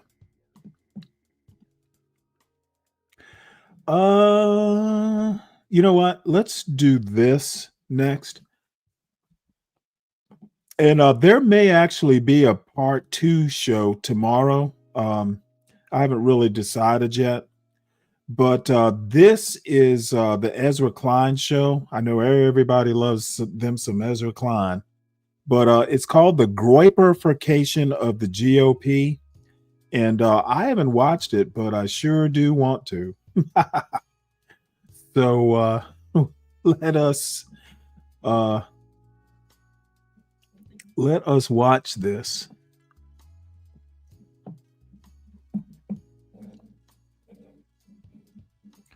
So you gotta figure out how to damn. Thought this. Let's see here. For a Here we very go. friendly 2-hour chat. I wanted to meet you. I've heard about you. I've heard about you. About the problem of Israel, about the problem of American Jews and whether or not they fit in this country or their loyalties are elsewhere. If you're China first, you should live in China. If you're Mexico first, you should live in Mexico. If you're Israel first, maybe you should go live in Israel. It was the kind of conversation you would not have heard among mainstream figures on the American right in recent decades. What we are watching is a very old strain of the right vying for control of its future. This right goes back to Pat Buchanan. It goes back to Charles Lindbergh. The idea that the right should be an ethno-nationalist coalition, which doesn't have room for immigrants, very much does not have room maybe for Jews, that is really not comfortable with anyone who's not what they call a heritage American. We do need to be Christian. We do, on some level, need to be pro-white, not to the exclusion of everybody else, but recognizing that white people have a special heritage here as Americans. This has been a logic and an ideology that Trump has broken into the mainstream. That's what we're all about, America first. And that is now following itself to its full expression. If you buy into this, well, it has a place it goes. And now we are seeing more figures on the American right truly going there. To talk about it, I want to bring on John Gans. Gans is sort of hard to describe. I think he's become a popular political theorist and historian. He writes the great Substack Unpopular Front. He wrote the book When the Clock Broke, which is about the politics of the 1990s and Pat Buchanan and David Duke and how they prefigured Trump. But he's somebody who has been tracking these ideas and the way they are taking hold on the right and where they come from in our country very, very closely. So I wanted to hear what he thought now that they were breaking this far out into the open. As always, my email, EzraKleinShow@nytimes.com.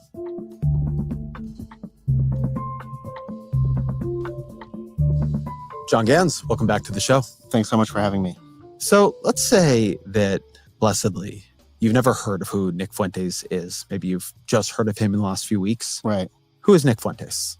Nick Fuentes, I would say, is the most popular representative of neo-Nazism in America. Expand. Well, by his own story, he comes from a middle-class background in the suburbs of Chicago. He became interested in political activism. He was a fervent Trump supporter. And then he ran afoul, according to him, of some gatekeepers in the conservative movement, namely Ben Shapiro, who accused him of anti-Semitism when he asked questions about U.S. policy towards Israel. And then over the years, he assembled a following of other disaffected young men. And he launched 2 campaigns that he called the Groyper Wars to basically pressure mainstream conservative figures to move rightward on issues to do with race, with LGBTQ issues. Let me pause this right quick to deal with this. Palomino Ricky Z says, JB, on behalf of all blacks in Stanley, I truly apologize to you for our, and he misspelled ridiculous and mean behavior.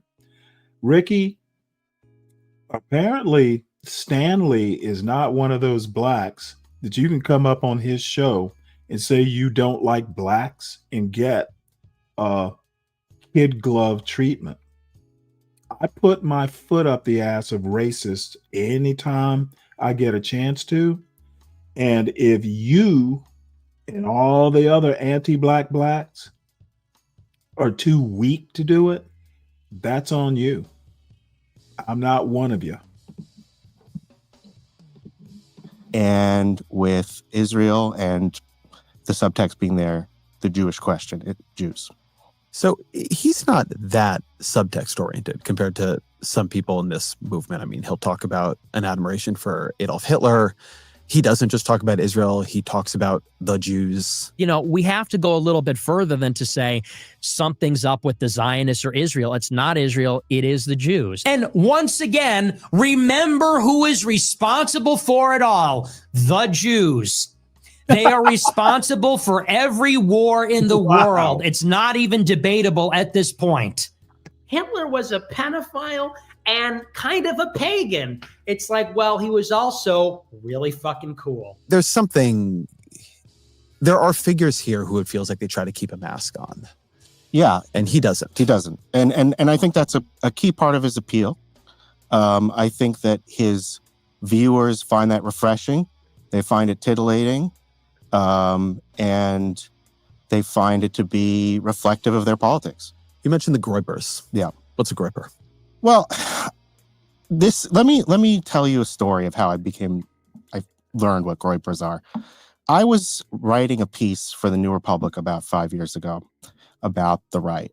and I was learning about what were young people on the right like, what were they thinking about, how did they respond to Trump, and what was the future of conservative media and elites in the Trump era.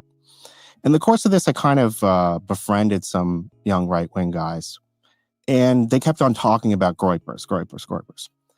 And I didn't really know what it was. And then I realized that they were kind of a subculture of online, of trolls and kind of marginal figures. And they had often as their avi or their avatar profile picture, this kind of grotesque toad that looked like Pepe the Frog.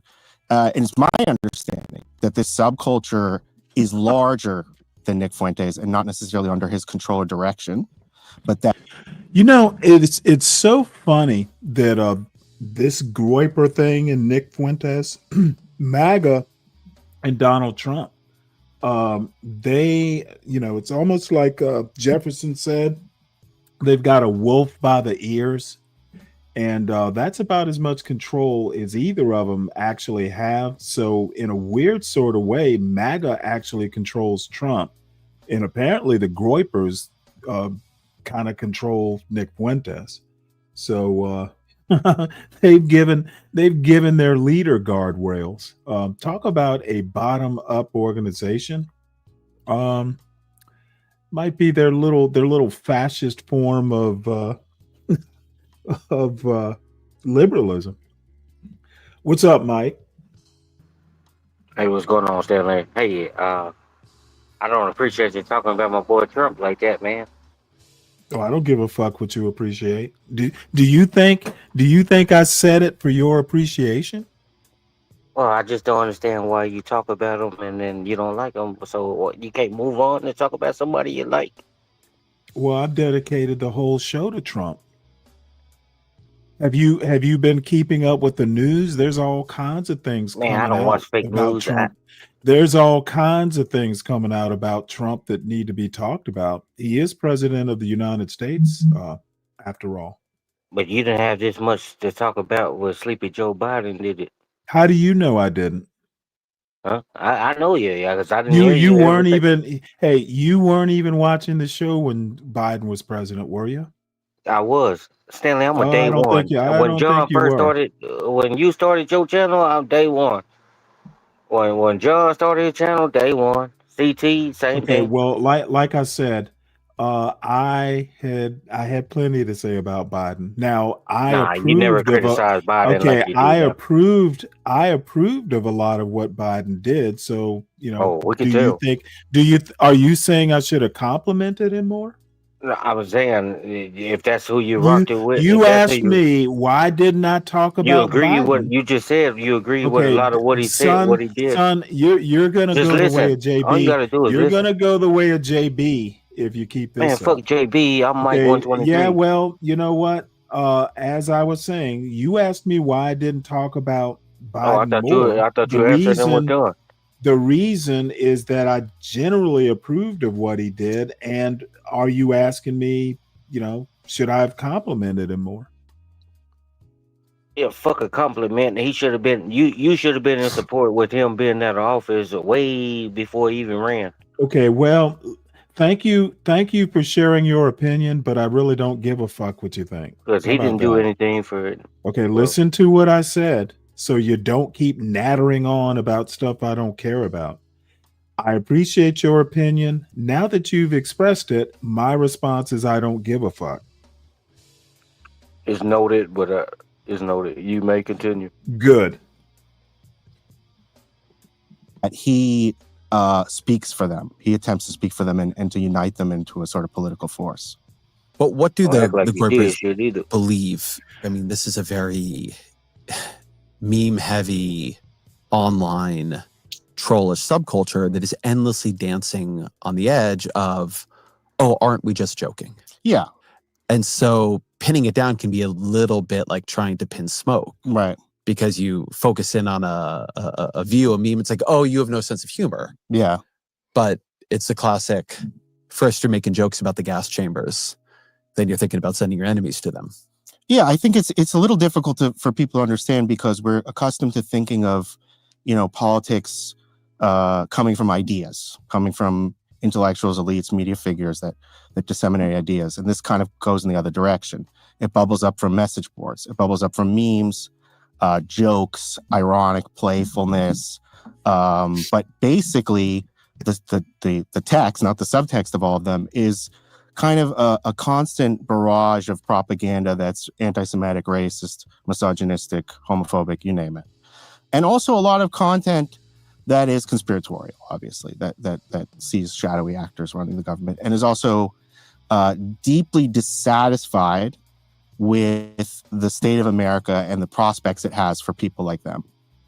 So you write this piece on, actually you read a couple pieces on the Groyperification of the Republican Party, and you wrote, quote, "Here's the thing to understand. Every single person under, say, the age of 40 on the right is exposed to extremely high levels of Groyper content every day in group chats, on their social media timelines, in Discord chats, etc. Groyperism totally suffuses the cultural environment of the right." And this point about the people under the age of 40, this idea that there is a pretty big difference in what the 20-somethings on the right are like and what the 50-somethings are like. Sure. I hear that from the right all the time. Yeah. So for people who do not have texture of that cultural environment, what are you describing? What are they seeing? What does that cultural environment look and feel like? Well, I mean, just recently there were a couple of leaks about, and Political reported one of them, about group chats, and basically, yeah, it's an environment where there's a lot of sharing of memes and jokes and repetition of memes and lots of joking about the Holocaust, joking about Hitler, joking about blacks and making jokes about slavery, and it's just a kind of anarchic, like your typical indulgence John of a Galt very or sadistic Vibration. id that usually involves, the humiliation of minorities or women. So a lot of the energy of this, and a lot of the way it would get defended, is that the right in the late 2010s, early 2020s, its big enemy was the woke mob, cancel culture, the thought police, the gatekeepers. Yeah. And you would hear this described as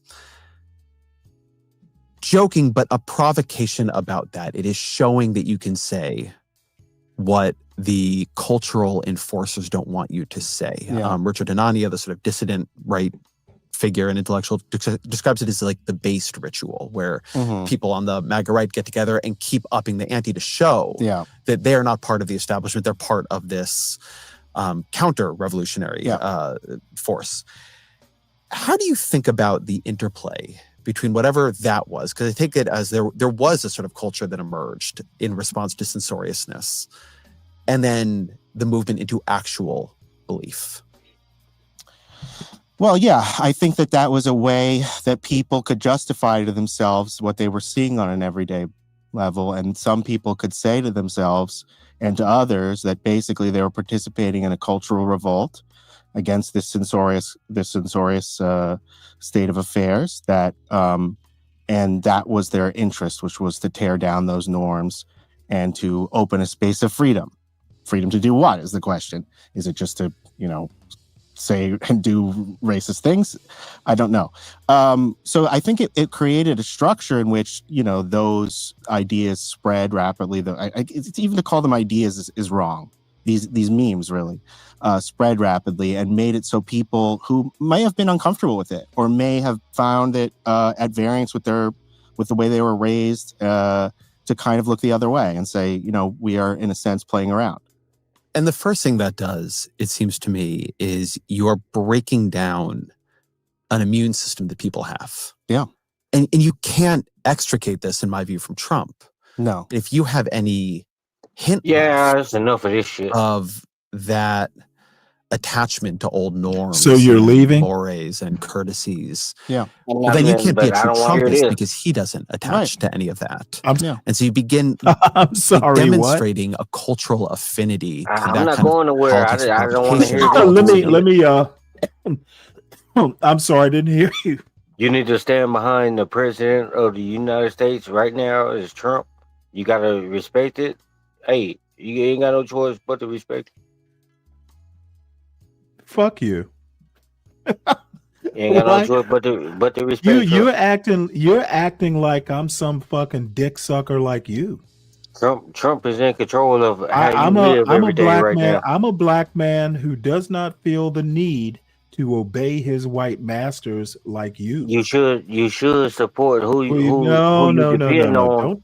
Don't tell me what I should do, son. Yeah, but I'm telling you what you should do. Okay, I don't give a fuck. Keep Whether you telling me agree so with I it or can keep not, that's different. you act, dude, you act like you carry some gravitas that I need to pay attention to. Well, you really should. You Fuck really your should. uneducated, 'Cause Stanley, let uninformed me just say this. opinion. You Let me just have say this. no fucking clue what you're talking about half the time. So what you need to do is stand the fuck down and So you listen more than liberals you. didn't fuck it You up need for to listen more than what you the hell talk, going son. on now. You're You liberals speaking didn't fuck it up gibberish. for. You're speaking gibberish, You won't let me speak. and it's even worse. It's even worse than your usual MAGA idiot.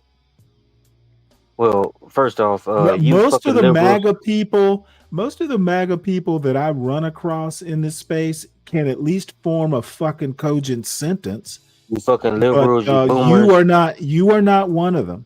You fucking liberals and boomers made it to where it I is don't right give a now. fuck about any of that bullshit. Keep trying So to get my let's be attention. clear. So of course you don't because you're running from it.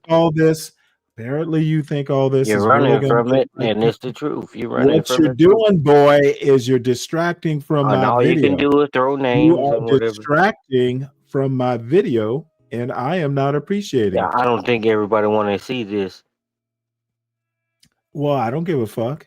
because half of your supporters, Thanks Stanley, are for your critique. Can I half of carry your on now? supporters are with Trump. So All righty. Well, anyway, just so everybody knows, with all the events that have happened since Election Tuesday, MAGA's not had a very good couple weeks. but watch the And primary. I'm just kind of going over, some of the things that have come to mind. See, we got to over the give past y'all a little couple something, weeks. and we're gonna take it all at the primary. Yeah, okay, if you say so. So we got to give y'all a little something just to take it back to make y'all look like more of a fool than what you are. Well, I can tell you right now, you won't be at the forefront of making anybody look like a fool. that is not And your then, forte. and then we're gonna turn Hey, around and vote for your Trump in 28 forte if he on the ticket. Your forte is being a fool, not pointing out other fools. And I'm Rules. myself and other people are Once going to you've turn done around. that, then you actually They're going don't to have turn that around on immune system in anymore. 2028. You're breaking If down the Trump immune name is system that on the was ticket, supposed to we're protect going Wait, to hold it. people I like can't Donald hear the Trump video, himself. Mike. Can you hold it for a Absolutely. I minute? think your Nah, I point really about can't. You Trump were being speaking. You the just played this. originator of this Yeah, well, you know what? is Well, important. motherfucker, let me get. When Trump I appears, can and deal people seem with to those forget of us this who just for want to some be reason, in vocal. I'm being 2016, respectful. I haven't 15, said nothing. there was a lot of talk Okay, about well, the All you got to alt-right do is term was over not my used very video. much That's anymore. not all you have to respect. do is These say, "Hey, people, Mike, I who had disagree with previously your been on I'm the opinion." fringes listening of to American this video. politics, Could you greeted the pipe arrival down? of Trump, All you have to basically say, with Mike, I rapture. disagree. Ecstatically. And they knew that No, this was their I kind do. of guy. It's more They than I knew that the things that disagree. he said would open a space for them. If he wasn't precisely a perfect vehicle for their politics, it was a real big breakthrough. So you have, these people crawling out of the woodwork. You have Richard Spencer. You have the Charlottesville riots, and then there is kind of And a then backlash, you let that and goddamn those JB people seem to Smooth get sort up of here get pushed and out. There's say, not that much talk about you Damn, black. nationalism. You didn't. what is it? What is it with you fools? Do you get drunk and get full of courage, or what? I am Stanley. The crazy part, God I'm not damn, even drunk. I'm trying to be constructive up here with the But you're video, showing and something. Why you can't speak you are on just your own acting like topic? a You got kindergartner. to get validation from a Do I have video. to put your ass in the back too? You have to get validation from a video, Stanley. I'm sorry, what? My question is, you can't even stick to your own topic? You got to get your validation by showing a video. That's what make you think that you're right all the time. But let's continue. So you think that I get my validation from videos? It's the other That- way around. That's I what I think. validate. I pick the video that's making my point And better. then you get on here and act like you don't watch this shit before you come on what I speaking about do, it. you know what? You're here by the grace of Stanley. So enjoy your time, because when you get to be too much, you'll get the JB treatment. Alt-right anymore. And Trump also doesn't really seem to be adopting some of their preferences in foreign policy, and also not, he makes some very tasteless remarks about Jews, but not an ideological anti-Semitism that they would want him to do.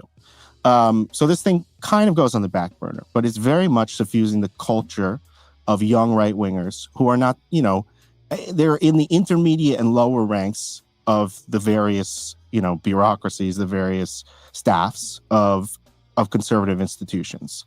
And yeah, it never really fully goes away. But then something else happened. I tend to actually look at the Groypers, and their equivalents is basically it's a bunch of it's like mediocrity strikes back. And the funny thing is Vivek Ramaswamy he continues to be spot on about these mediocre little white boys that are disaffected, can't get pussy, and now they just want to complain and break stuff. I honestly believe if Nick Fuentes and his clan had their way, they would literally enslave white girls.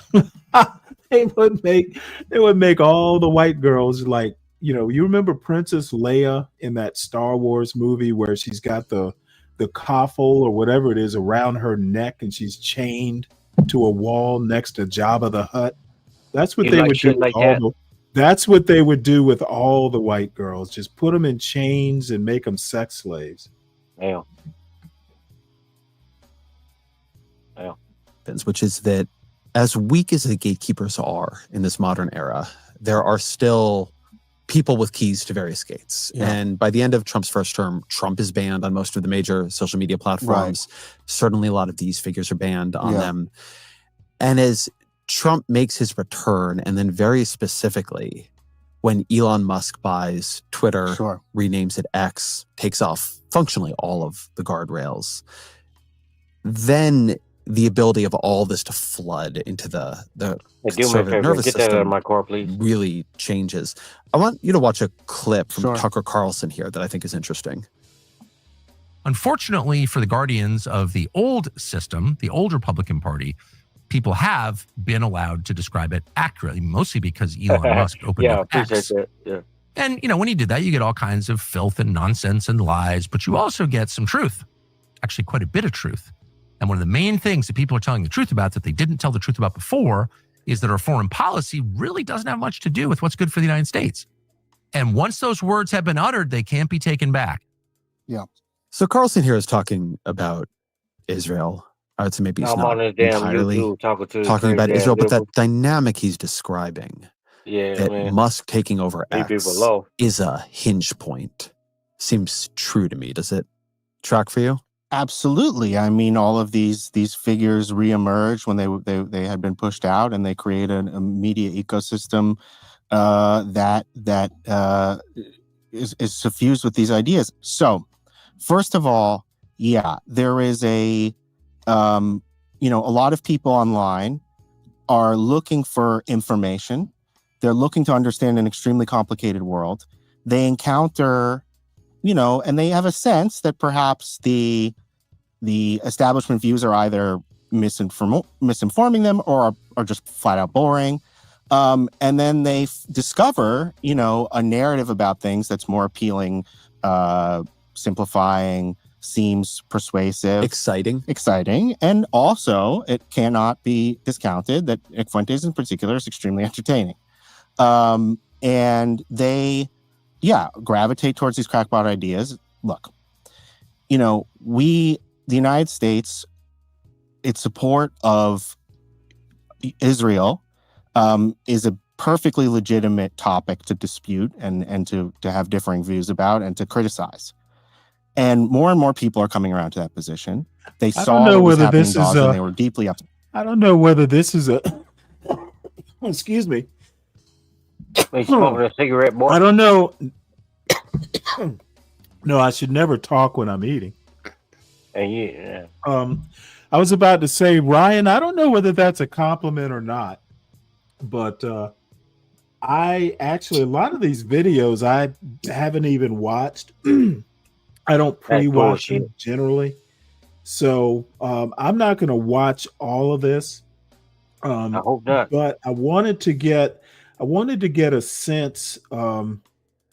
Well, actually, the reason I watch a lot of these things is so people who are so, busy during the week and may not get a chance to hear other points of view, get to hear them. Yeah, what they don't want Right to hear. right after I get done with this, we'll watch a few more minutes of it. I've got a couple videos of Vivek Ramaswamy. I forgot Vivek Ramaswamy actually has a YouTube channel, and he released a short video a couple days He's running ago. for governor of Okay, Ohio. I don't understand. What the fuck is it? You can't let grown-ups I'm asking speak? a question. Is he running Okay, for I don't give governor? a fuck if you're asking a question. Don't interrupt. Well, shit. Vivek Ramaswamy actually has a channel. And for all the political disagreements I have, I don't really agree with much of what he says as far as politics and policy. The one thing I do respect about Vivek is he at least had the temerity to speak the truth about America's worship of mediocrity.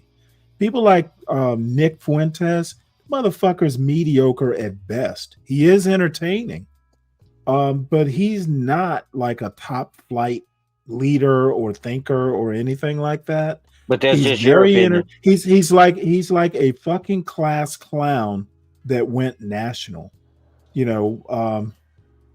So An RIP Charlie Kirk. this worship of mediocrity is really gonna limit what MAGA's gonna be able to do. So I don't actually worry that much. Once Trump is gone, MAGA's not going to survive. Stanley, you don't understand. Trump is Okay, not I going don't nowhere. understand why you feel comfortable interrupting me. But Trump is not going anywhere. Have I given you the type of warm and fuzzy feeling that you can just fucking interrupt me with dumb questions?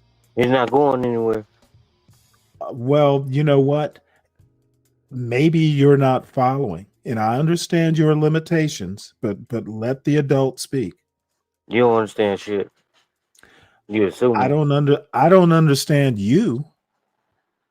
Of course you don't. So anyway, like I was saying, Vivek actually has my respect as far as talking to, the obvious flaws, problems that if America if people like Nick Fuentes want to be pro-white, well, we need better white people. And maybe some other people would be pro-white too. As it stands now, the Nick Fuenteses, the Tucker Carlsons of the world are not worth being pro-white over. They're very mediocre at best. Set by it. And they look for commentary and opinion on that, right? And the commentary and opinion on that they get is not, what the New York Times is saying or what the New Yorker is saying, or even it's just really annoying. Like The Nation or something like that. I don't like my flow of thought they get Candace interrupted Owens, by they get all these bozos. crackpot views about it, which take that discussion about real world issues and a mixture of rational discussion and commentary that's actually somewhat sophisticated, I would say, in Fuentes' case, and then channel that into propaganda for anti-Semitism. And I think it's important to realize, again, back to your question about ideas and the diffusion of ideas. One of the funny things, though, I'd actually, I like politics, so I kind of, follow this sort of stuff. But in a way, this is really a white people problem. Blacks are very correct and just kind of, eating the popcorn and watching what happens between, the supposed Zionists and the supposed pro-white people. It's really a white fight. And, I'm just kind of in it because I like politics. But in the end, it's really not affecting my life that much. Well, I Other can't than, tell. I'm sorry, who was that? Michael, you still? Oh, you're still on the panel. I thought you What left. motherfucker you thought I ran? Yeah, frankly. Well, Ryan, apparently you haven't been reading Nick Fuentes. Basically, you need to Ryan, hit the have link, bro. pride. You need to have pride in being white. For whites That's my boy right founded there, a Ryan. great nation. For whites founded a great nation called the United States of America.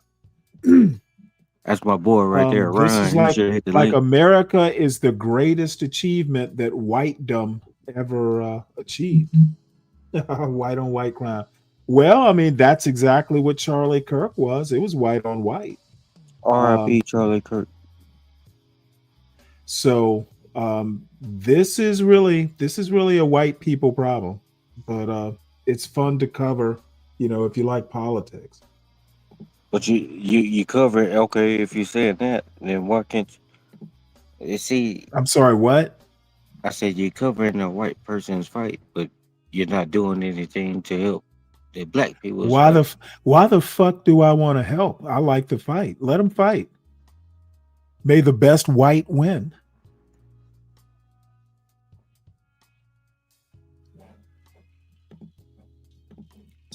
That, not everyone is And see, what I aware don't understand that they're is being you say that. propagandized, Well, right? damn. Do They you are only talk in when an the video's information. playing? Oh, do I have a delay or something? There was a long pause, so I start the Oh, video and your ass starts maybe I talking got a again. delay or something, dude. Dude, this is really getting boring. Maybe I have a delay or something. Yeah, well, if you have a delay, that's a you problem. Don't make it That's what I'm mine. saying. Should I go out and come back? I don't give a fuck what you do. Well, let me try that. As I was talking after I said, but let me try that. And folks, please make sure that you at least contribute to the sovereign beer fund. This is going to be a long show between JB and Mike 123. Man, I was feeling kind of peppy at the start of the show, but I am wearing down. These motherfuckers are wearing this old man down by having the constant interruptions and the fucking childish antics. It's really yeah, I lately I've been drinking Guinness Stout, but yeah, may have to go back to the cores just because. No, Mike is amazing in his persistence. I don't think I've ever met a stupid person that was quite as persistent at being stupid. It is amazing, but I wish he'd be amazing somewhere else. Are you able to hear me Yeah, now, that's nigga? Are you able to hear that's me pretty. now, my I'm nigga? that's exactly what it is. I'm daddy daycare here. Are you able to hear me now, my nigga? Yes. All right. Well, what I was saying was, and shut up until I'm finished talking, dude. God damn, it don't take but a minute to hear somebody speak. Why don't you get to your point, Sonny? So my point is, and I'm gonna keep it short. My point is, you boomers and you fucking your fucking people, pretty much. Y'all fucked it up. Y'all made it what it is today. So you can't go And around there talking. no doubt, Didn't I you just tell have you to done be the. quiet and let me finish? I thought you were finished. Wait, and You mean you you people, mean more? yeah, it's a little bit more. It's not too much. I don't need to carry on. I'm just trying to get what I want to say out. So it's these boomers in your generation, whether you're on that boomer line or you're over it, it don't matter. But you made it what it is today. You're a part of the problem, and you always talk about what you think the problem is, but you're a part of the goddamn bigger problem. Do something. You're done now? You done? Mike dropped the mic and left. Yeah, okay. Well, all I have to say in response is I know that you've done the deep research to back up your point. Uh Again, this is your last thing blaming the boomers for this, that, and the other. That's like stupid on stupid crime. You heard this It's from not another stupid. stupid. You heard this from another stupid person, so you decided to come because it sounded smart. You decided to come and spew that stupidity on my panel. Dude, boomers did nothing that any generation didn't do before it. It is So what I'm basically saying is, This is basically a big fucking cop out. Get off your lazy all right, ass. enough, Stanley, enough, Get enough. off your lazy ass You can get off your and lazy afford ass a and do house. something. Stop whining about what the boomers did. That's my advice. Well, you can't help but worry about it. You made what happened happen now these days. Yeah, hey, yeah, why worry about it? If you would get off your ass and I don't know, Because make some money. you got to think about it. Your kids No, had kids. I don't need to think Them about your it. Dude, grandkids that's not the only do I YNs not today. need to think about it, I don't need to worry about it. Go and See, get yours, my boy. your kid gonna have kids, Go and and they're gonna get be the yours, my YNs of boy. tomorrow. It is a free country. You can The kids spend you time made are the actually YNs of earning today. money rather than being up on my panel You being just hate to annoying. hear it. You hate to hear it, and it's okay. Dude, You hate to hear it. dude, I hate to hear that you're this dumb that you bought into that bullshit. That's what I hate. I don't like seeing my people be dumb. What is your people? You're black, ain't you? I'm mixed. I'm black and white. You didn't ask me what how you What? feel. I thought you identified as black. My bad. You assume I do because that's the one drop rule, You don't it? sound black. That's the one drop rule. Is that You what you're saying? sound black. So So you I going treat off of how somebody people sound? like they sound. You go by how people sound, okay? Yes, it is a free country there, Ryan. Okay, motherfucker. Contrary So to you public trying to tell? opinion, it is I'm a talking to free you, fool. country. If Ryan, that's my boy. If he got something to say, he need to hit the link. So I'm talking to you right now. What I had to say is, yeah, Stanley, you lost, man. You just far gone left. You far gone, and you Yeah, think you're here trying to. apparently the boomers are stopping Mike from doing what Mike wants to do. Oh, Mike, Blame it on the boomers, Mike. Mike Blame don't all depend your on you failures like on the them people. boomers, Mike. It's the boomers. When Mike Sure, falls asleep y'all at made night, it what all it the ghosts of all the boomers past come and haunt his ass. If you would Wake if you up, would have did right, Mike. It's the boomers. and you motherfuckers had everything. You motherfuckers had houses for cheap. Y'all had everything, and then want to blame it Well, on the people. I'm free. Hell, I'm doing a show pretty much saying what I want to say. Sounds like freedom to me. Nobody's knocking at the door making me do stuff I don't want to do. Sounds like freedom. Now, nothing is absolutely free. There is no such thing as a perfect freedom. And by the way, freedom is more individual. Liberty to me is more, a larger scope. But personal freedom, literally no one's making me do much right now other than, just having to react at the annoyance that is being provided for me free of cost. And it shouldn't be free. It should cost people to annoy me. Well, Stanley, you're a piece of shit, and I don't. That's why I think. And the Well, reason you why I know keep what? coming to you. You know what? Say you don't like black, so I can put your ass in the back of Let me JP. finish. The reason why I keep coming back is because nobody else is gonna hit the link and tell you. I got it. Mike 123 go tell you the real shit, Stanley. What do you like to Well, hear? no, Is you're gonna tell me your real shit. It's not like everybody's real shit.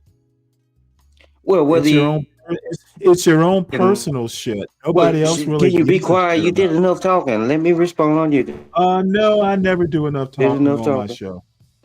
I don't think I did. Well, motherfucker, all I gotta say is, Stanley, you need to come on over to the right. Come on over to the right. Life will be easier, brother. Yeah, Come well, on I'm over to the sorry. right. I don't want to be like Mike. Come on over to the right. We can all make America Uh, great again. I hate to tell you this, Ryan, but in my opinion, taxes are not slavery. Life will That's be that way easier old, for you. that's that old spirit of 76 bullshit. You don't have to pay taxes. Nobody's forcing you to own property. I don't get what your point is. Taxation has nothing to do with freedom. That's that old 1776 bullshit. No one is telling you that you have to own property, sir. Environment where this is what they see and it becomes normal, right? And in a sense, they get captured. Trump 20. They are in, people love to talk about the liberal bubble, liberal elite bubble. There is an equivalent bubble of the hard right. So yeah, that brings this kind of deformed version of the public sphere. I'm sorry, JB is wanting that to come must up. allowed to happen, and Let him up. Let him up, Stanley. Let this motherfucker get a go. bit of backstory here before we get Let into him the get it off his Carlson chest and Nick get Fuentes him up. interview, because this is not the first time Nick Fuentes has broken through to the main It's Saturday. Let the goddamn bitch up. Yeah, there's a very You might famous want to dinner apologize. at Mar-a-Lago, I believe, right, where Donald Trump is dining with Kanye West, noted anti-Semite, and Kanye brings Nick Fuentes. Make him get At on the his time, knees Trump and looks like a apologize, pass for the Stanley. party. People think, he's like Not gonna on his way happen. out. It's going to be Ron DeSantis in Not 2024 free. or someone like that. Yeah. And I think they also buy the idea, which Trump. See, for some reason or another, these you're on the right. You should be the first to accept that actions have consequences. And the bottom line is that JB said something that I felt was personally disrespectful. What And did he I don't say? have to. I didn't hear that. Well, he came all the way up here saying, "Hey, I don't like blacks." And my question What were is, y'all speaking about? We weren't speaking about anything. So he just came out and It said just, he didn't. it literally, he just kind of randomly said it. You don't think he made a mistake, or? No, and you know what? Sure, if he made a mistake, he can apologize, but it's going to cost him. Actions have consequences, and this is just a YouTube show. But he did. You did say he came in and It said he is a wanted to YouTube. apologize. I'm going to run this show the way I want to fucking run it. Okay, let's get that clear. So you can talk forever about what I should do. I'm going to do what I'm going to do. And you're not going to change my mind. So I ain't trying to. Stop wasting your breath. All I'm saying is maybe you. I don't give a fuck. You can say it somewhere else. You're not going to change my mind. All you're doing Well, is being motherfucker, we got shrill. that clear. You I said are literally just being shrill, saying the same thing over and over. All right, dumbass. No, Ryan, if you'll remember, hit the link, Ryan. Okay, the taxation issue was taxation without representation. Is akin to slavery. That was their argument. Okay, you have representation. So if you have a problem, go to your local representative. Go to your local representative and present your case. Okay, but it's not a matter of, you're being taxed without any sort of recourse, at least to protest it. So that's what I'm talking about. Being taxed is not necessarily akin to non-freedom. Yeah, but the representatives are stupid. So why would you trust them? Yeah, well, then I guess the problem then is we're electing stupid people into office to represent us. And you do the same. You elected these people. I didn't erect them. I didn't elect them in Ryan's neck of the woods. Ryan wouldn't go for that. Ryan elected Says the right afterwards, and people. I take as even plausible that he doesn't really know who Nick Fuentes is. I think people buy with Trump that he talks to a lot of people. And one reason I think this is breaking through in the way it is. Okay, there is no way I'm going to buy the story that Trump has no idea who Nick Fuentes is. Okay, if he doesn't, then why is he even president of the United States? Being He's president, just saying that. Trump didn't say he president- didn't know that. being president means you have to have a lot of balls Did you hear in the Trump air. say he doesn't like him? Doesn't know who he To is? be president, you have to have a lot of balls in the air at any one time. And that's why you have advisors to help you, juggle all that stuff. But I don't know how it's possible that the supposed leader of the Republican Party doesn't know who Nick Fuentes is. He's on there talking. Trump never said he didn't know who it Is twofold. You don't have any of that deniability on Carlson's side. Right. And now everybody understands that the future of Trumpism is up for grabs. How would you describe the role Tucker Carlson plays on the right now? I think that he strives to be a person of great influence in directing the policy, staffing, messaging of the Republican Party. And to a certain extent, he is. He has but you've deep got ties to people in the administration. County commissions helped get levy J.D. the Vance named vice taxes. Are you going to talk over the damn And, video? Stanley? he's a figure. Yes, I would say it is You've got county commissions more helpful to control interpret him as a millage rates and politician. stuff like that. We don't know what the I fuck you're think that saying. he basically understood the direction of the Republican Party Maybe pause and it and remade then- his entire image and self to fit in with it. And he has been very smart about that. And he realized, the old institutions ain't what they used to be. Does it really matter that he's on Fox anymore? Apparently not very much. So his creation of a new persona really is the story of the transformation of the Republican Party. So at this point, how would you describe what Tucker Carlson's politics are? Like what pole of right-wing ideology does he seem to hew to and represent? He represents a tradition that's sometimes called isolationist, which views America's entanglement with foreign alliances and interventions in other countries to not necessarily be in our interest. Not necessarily dovish, but definitely the United States should apply force when it wants, when it needs to, in its own very direct self-interest. I believe that he calls himself a Christian. I believe represents a Christian nationalism, which is non-Zionist or anti-Zionist. Again, there are some roots in that and the old right that go. Ryan, I was saying the county commissions are, they control millage rates, at least in Chatham County. So, property taxes, One what can I county. say? Property taxes go up and down. There is local representation as far as property taxes go.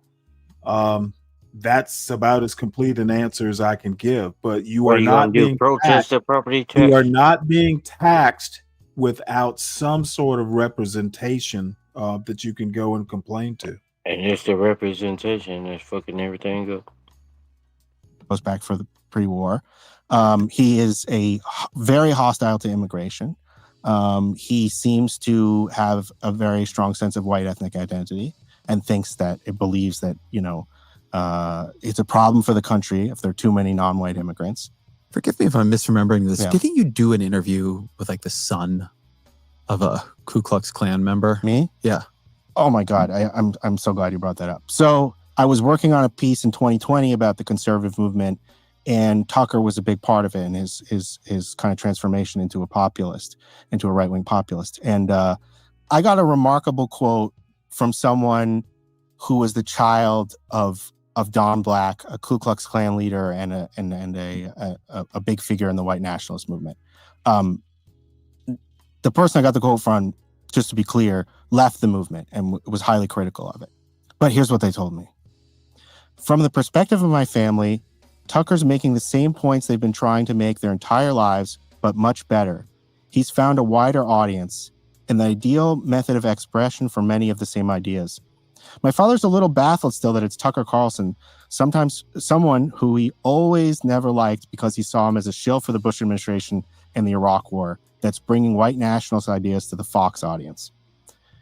I got this quote. I'm not Why a don't very they talk experienced about journalist at the time. Obama It whole was way? beginning of my career. I got this quote, and I brought this to my other sources for the story, who were young people on the right. And I thought I had something dispositive. I thought I had something that showed Tucker Carlson's playing around with things that you really shouldn't. That he's moving in a very disturbing direction. They shrugged. They didn't care. And I found that to be shocking and disturbing. And I think that anecdote says a lot. I also think, and I think this is very important to understanding Tucker and the role he plays, is he understands something Trump understands, but not everybody does, which is the modern right, even more than the modern left, is driven by attention. Yeah. Trump has remade it around an attentional economy. Sure. And there isn't somebody behind Trump as good at attention as Trump is. Let me make one more point. And Mike actually kind of reminded me. I, for the life of me, and I'm not even being facetious here, it really is both amusing and annoying that every time I level a criticism of Trump or some MAGA policy, first thing people want to do on the far right MAGA types, and a lot of people in this space are, MAGA, is talk about Biden and Obama. Like they're still in power, or they still have. You didn't have no criticism of them. Dude, I do not want to be disturbed when I'm talking. Well, fuck what you want to be. I do. I will. I'll put you in the back till I'm Well, done. that's what you're gonna have to do, but you're not gonna get up here Zip and say your lip. you're not gonna If get you up here and cannot- say No, that, this motherfucker. Okay, like I said, was saying before I was so rudely interrupted. I don't understand why MAGA folks can't argue the MAGA policy I might be talking about at the time without, as soon as you go to Obama or Biden when I'm talking about Trump, in my mind, you've pretty much lost the argument. How about argue the point I'm trying to make instead of harping back 2 presidents ago? Or 3, well, shit, Obama's like 3 presidents ago. It's not a good argument when people do that. And I don't know why people don't understand how to argue points. Obama is one president ago because dumb Joe Biden didn't know what the fuck he was doing, and Obama was leading his administration. I've heard of property taxes actually going down, but usually it's like something about rezoning. It's usually some special circumstance. So it is possible for property taxes to go down, but it's rare in my experience. Just protest the property tax. I have seen it. I have seen it happen though. Now, sometimes what'll happen though, it's property taxes, and I'm not an expert on this. You would have to get we know that somebody who knows it more. But I know a lot of times property taxes get like waived, or things happen. Yeah, you have to protest it when they're trying to attract businesses in. But it rarely happens for like private property. It's usually like commercial property, that sort of thing. You know how y'all protest for everything else, protest the property tax. Man, you must say what you got to say, motherfucker. So, Anyway, I relish. I look forward to the day when I talk about a Trump policy like tariffs that Shout out to someone can Trump. talk about the tariffs instead of Biden. So you really didn't rock with Biden, is what you're saying? Biden caused all I this shit would that's I would going on now. He caused it, and then you try to blame it on Trump. Can you send me that article? That's kind of interesting, Ryan.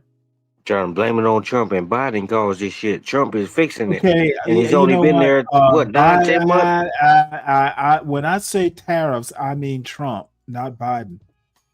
And he's Dumbass. only been there what about 10 months, and you expect him to fix all this stupid shit Biden did in 10 months? Come on, he's doing doing what he got to do. Did nothing. Biden did nothing that needed fixing Biden, other fuck than you, immigration. around. Okay, dude, I'm gonna turn your volume down, and then you can just talk all you want. Well, that's what you're gonna do. How about that? Well, do what you want to do. You can't seem to self-regulate. You run from the truth. So apparently, I'm gonna have to regulate you. You're running from the truth. Is what you're doing. Your choice is to self-regulate or let me regulate you. Which would you like? Motherfucker, I'm Mike just gonna stay the same. Regulation, me regulating you. Turn your volume way down there, Mike. You want everything Just to be strictly type about in the chat when you say something worth hearing. Strictly about the Democrats. That's what you want, and it's not. What's up, Solid Snake? What's up, man? How long it's been, man? I had to take a break from your ass. Snake, But what's up, man? Well, that's what's up, understandable. Mike? Burn him. That's what I'm talking about, Mike. Get him. Tell him about it, Mike. Tell him. Jesus Christ.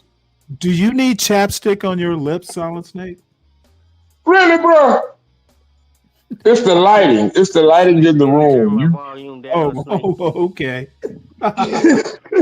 Hold on, let me look. What are you talking about, Stanley? Apparently, it was the lighting then. Nah, I don't know where that glare comes from. Oh, he always playing with people's volume. Mike, I turned up the volume so you can be heard by Solid Snake. Oh no, I had automatically. No, I had mine on automatic. Right there, Solid Snake. I had automatically Solid tuned it. Snake. My bad. Stanley up here talking about my boy Trump. He can't do that shit, man. And he had Man, I sleepy Joe had Biden. to, man. When I heard, dude, I've been sitting in the cut for a long time, but I just cannot believe he don't understand, and I can't believe he's saying the words that's coming out of his mouth. He sounded like a real Democrat lying to the people like that. Didn't you hear? Stanley is an undercover liberal conservative. I don't know what the hell he is. I think he's just an accelerationist at this point. He's playing because ain't nowhere in the world the Democrats came out and admitted the reason why they shut down the government, why they didn't want to continue with the funding, was because they wanted to support illegal immigrants. The Democrats came out and said that in public. I told Stanley. And you seriously gonna sit up here on the panel, Stanley, and lie to the people? You gonna lie to the people and blame Trump? Misinformation. See, this is why the Republicans will not invite black people to the party, because y'all motherfuckers don't know how to think for your goddamn self. Think for yourself. Don't let a motherfucker come lie to you. They too far gone. You gonna lie to me, and then you think I got your back? Stop the cap. Yell at Snake before he ban you. Democrats have said no such thing, you liar. Stanley.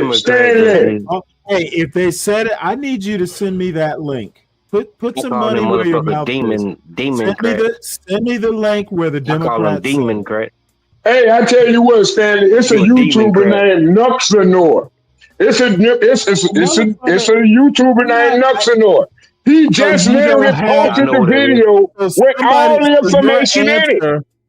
Your answer is I know who that somebody on is, Snake. YouTube said it. That's your evidence. No, wasn't no YouTube said it. He got the clips. He did all the work. All I got to do is spread the word. Now, if you But go yeah, and watch Stanley that don't do video, that, there Snake. is no way in Stanley, hell you can come back on this panel and Go tell me ahead. he was Go ahead. wrong. He is Go not ahead lying. and send us The the link. Democrats literally told the black babies, no, let me tell you.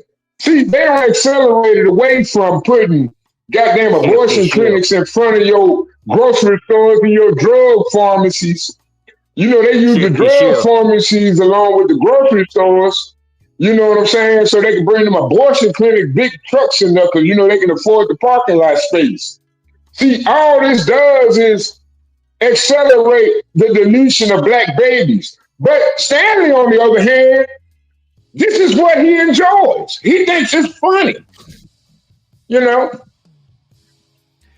I think Stanley's just a bitter black man. I don't understand you, Stanley. I don't. Yeah, well, who does? Nobody understands I me mean, it's but my not about woman. your favorite team, Stanley. How long are you going to get that through your head? It's not about having your favorite football team or something like that. This is about the future of America. Yeah, I Your see it, home. Ryan. The Democrats literally admitted to this.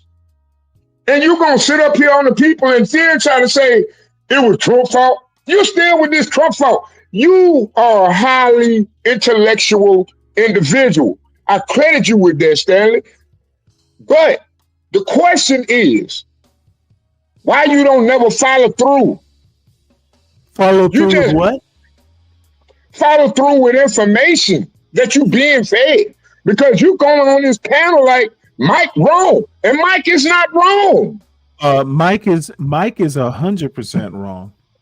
Well, Mike is No. See? 100% right. Just say you disagree with Exactly, it, Mike. motherfucker. Exactly. See, Mike, that's why I call him an accelerationist. Yeah, Go he's ahead. a Go too ahead. far. He's a too far gone liberal. Snake, it ain't no saving this motherfucker. When Man, I can't stand to lose this soldier. I gotta go back. Captain. I gotta pull him out the reins, Captain. I gotta get him.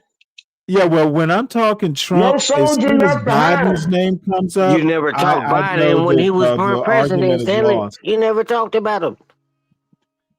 You never talked about Biden when he was I president, motherfucker. talked about Biden and especially Kamala Harris all summer Oh, don't get long. me started on stuttering Harris. Don't get Yeah, me started well, on you that. know what? You get started Lord. and get put to the Because that back. bitch, Bottom line, she wasn't gonna do nothing you're for the not gonna American people. you're not gonna come up. You're not gonna come up She with the wasn't gonna do bullshit. nothing for the American people. She could barely understand what the hell she was talking about. Yeah, look I'm at trying what to Trump tell is you. doing. Look at what Trump is That girl doing that for the had two American throats. She had an people. earpiece in her ear. My She had an bananas, earpiece, my and she couldn't even. bananas are She couldn't sky even get. high because She had Trump people put a telling her tariff what to on them. say and couldn't get it out. She had people Only telling her reason what to people say know with the Kamala earpiece Harris and couldn't because she get it was out. a throat goat. She was a throat goat. That's all she was. That's how she got in her position of power. Snake. What happened was she had an earpiece in her ear, and people was telling her what to say, and she couldn't even complete that. Yep. She couldn't even complete what the people was telling her what to say. She couldn't stay on task. She couldn't stay on point. The And bitch here is go the dumb. thing. You gotta accept that. Look. When she's sober, she an Indian. But when she out there And when she drunk and was in on crack, she a black. but just go back to She her was black California then. days. So all you gotta do is go back to her California days. She's I'm fake. trying to She's tell fake. you. She ran against putting you people in, locking you people up, locking blacks up. She ran against that back in Exactly. the day, and then Soon as it's she got funny. sober, Whoa, fuck a Stanley nigga. say he Soon she was support this Indian in motherfucker. the mud. But now, Stanley, all of are a you sudden now, Stanley? You got a severe case of Trump derangement syndrome, he do. And it's and they have sad. medication. I believe that's an actual diagnosis now, if I'm not I mistaken. told y'all, man, this dude is sick. He's smarter than this. He There is never, no he way in never spoke. hell. He never spoke Yeah, bad on Joe I Biden. figure one of y'all will pass There out is at no some way point. in hell we should have a black Democrat in this country Snake, after let me what's been finish real quick. exposed over the past 2 months. Let me finish real quick, Snake. It ain't gonna take long. But Stanley, he voted for this same bullshit he's talking about, and Trump is And getting ready to vote fixing it. again. Yeah, in the primary, we're gonna sweep on Snake. Don't worry. We're gonna sweep them. We gave this shit to them, I don't and we could understand take it these away. niggas. We're gonna take it My away. bad, Stanley. My bad. Hey, Ryan, I have a question for you. Now, are all he's saying I'm not talking about property tax taxes? right now. I'm talking about real life Okay, shit. Going. dude, enough. I mean, if you school property taxes that's not the only property tax, right? A portion of the property taxes go to schools. Can you confirm that? Hey, Stanley, can I ask you a personal question, though? Hold on one second. This article says school property taxes, but that doesn't mean property taxes go away, unless I'm not understanding something about Texas. You know, I don't live there, so I don't know the ins and outs. So what are you going to say, Solid Snake? I want to know what's the problem with you and Bob. What is the problem? Is there's a problem? I don't know. Y'all don't talk. I talked to him when I seen, like, the other day he was in T's chat, and I said hello, and he said, "What hello up, nigga? What's up, tough guy?" Man, no, I'm just saying, where the What's unity happening?" at? Hey, real quick, I don't Stanley, have I don't want to hear Texas I was- come out your mouth hold again, on dude. one sec. God damn it. I was up on Solid Snake. Bob's. Okay, I was up on Bob's What's up, tough guy? panel with. I was up on Bob's panel with him and Blacks Who Defy a couple weeks ago. Yeah, see, a couple fucking weeks ago. Come on, Stanley. You Tough gotta, guy, what the hell you come up here to say, dude? dude, you gonna Well, have the to do thing, better. hey, Solid Snake. I mean, what happens on Bob's show doesn't Dude, you interest been me that seeing me much. crash over there. You been Tough guy, seeing did you me come up here crash. with the fake I have not. that fake I ass music, literally dude? last night was the first time I looked at Bob's show in probably a Oh couple my weeks. God, dude, I Tough guy, you come crash up here to almost talk every this night. I lame ain't ass got nothing music. to We talk don't need about, it right Stanley. now. You can go back in the chat. You can come over there, man. We can't do. I'm with my one nigga at a Solid time Snake talking. and Stanley. Oh shit, it's going down today, nigga. Tough I guy, got go back to Stanley. the Look, chat. look. You know what what? happened? This is like He got that three-part. lame ass music he trying to promote up here. This is anti-black 3-part harmony. Oh my God. Oh, you gotta go with the Tough guy, I got a anti-black. question for you real quick. What's happening? Tough guy, why you been studying your music, man? All the time, man. Well, you came out with anything besides a whoop-de-wop? Yeah, you listening to it right now. That's not Whoopty Wop playing in the Well, background. let's get a Hey, sample live Stanley, on can you air turn it right up a now. little bit? Snake, hold on. Can you turn Let's it get up a a little bit? sample. Let's let him perform it live on air. Whoop-de-wop, Oh shit. starring Tough Guy You gotta the pay. Pimp. You gotta pay $50 if you want me to perform it. Oh, That's right. Starring There Tough are Guy the such Pimp. things as royalties. $50 Nah, a but Tough song, Guy, I nigga. did want to ask you though, Tough Guy, what do you think about what we're talking about right now? What are y'all talking about right now? I'm a So nigga. I we're just got talking here. about what Stanley is talking to Ryan in the chat about property tax, but what I'm trying to, Okay. it's a bigger picture. What me and Snake is talking about. As far as property tax, No, I said fuck property tax. That's what Stanley is. When you came in, that's what Stanley was coming. He was responding to Ryan about the property tax. oh okay. And Ryan is right. He's right. But Stanley, he's just disagreeing. You know, he always has to have a pushback on something everybody says. All he has to say, hey, I disagree, and move on, motherfucker. You don't have to go into all this history. You don't have to go into all this history about hot motherfucker and Stanley Sleepy Joe Biden. Come on, dude. You wouldn't be stuck on hey somebody man, you you know what don't I like. learned in life? Snake, hold on. Don't. Okay. You would Stanley, you wouldn't be stuck on somebody you don't like. And he's your president. Just how you told people when Biden was president, he's your president now. Motherfucker, and we putting it on you, but y'all are dumb folks, Stanley. Y'all never win another election, in my opinion. But you know, Yeah, well, thank God your opinion isn't It ain't wrong. shit. Move Your over to the opinion right. ain't shit, up, nigga. Lou? Nigga, fuck you, tough guy. Fuck you.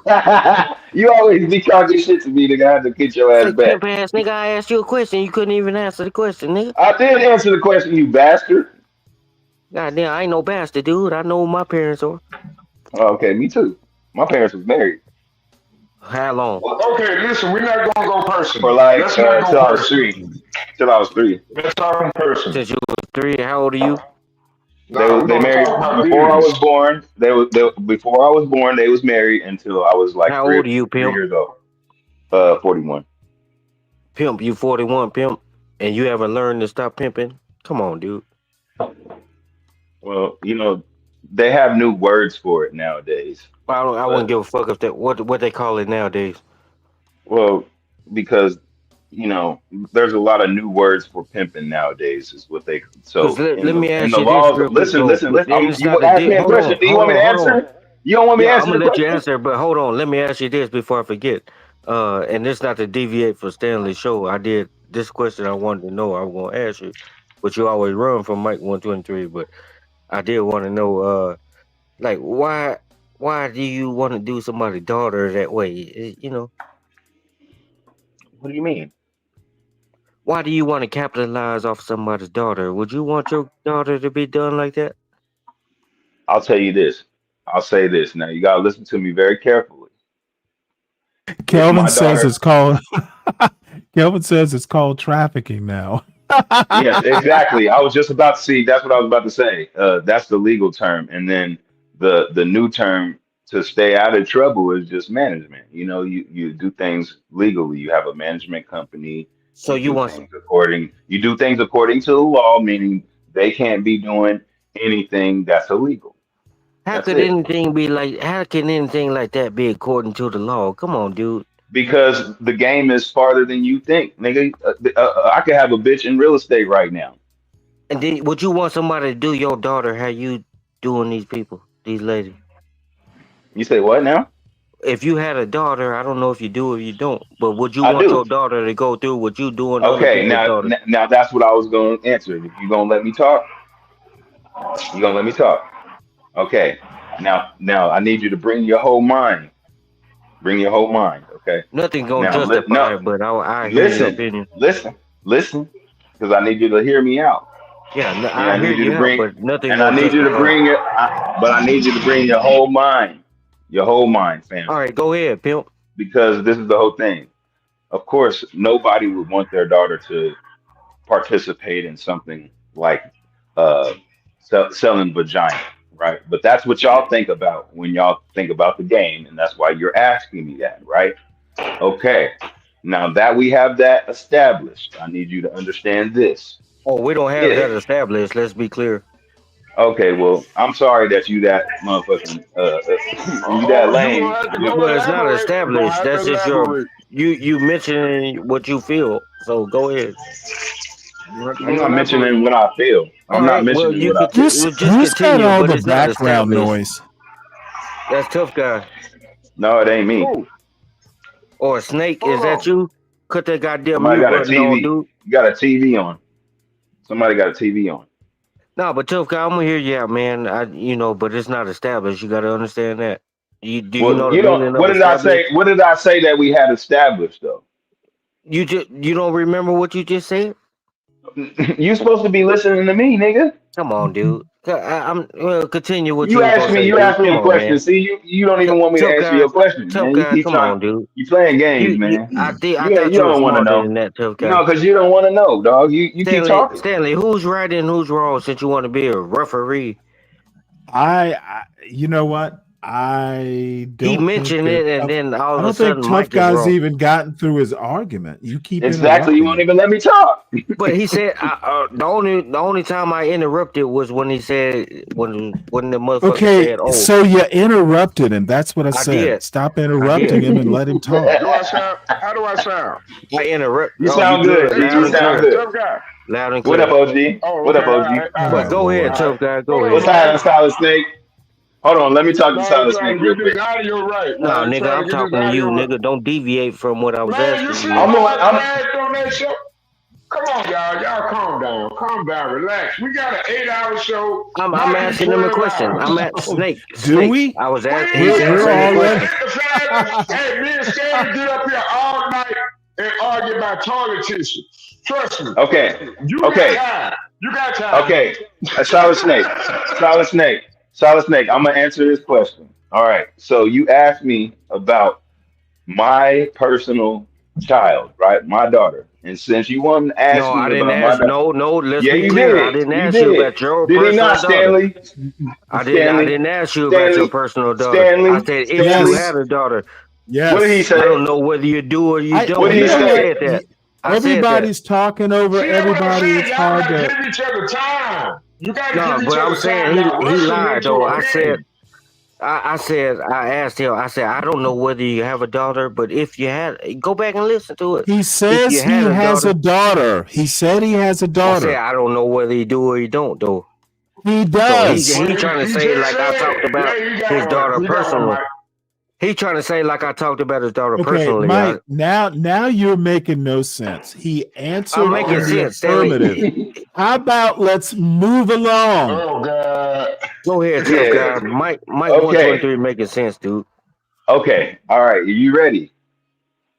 Okay.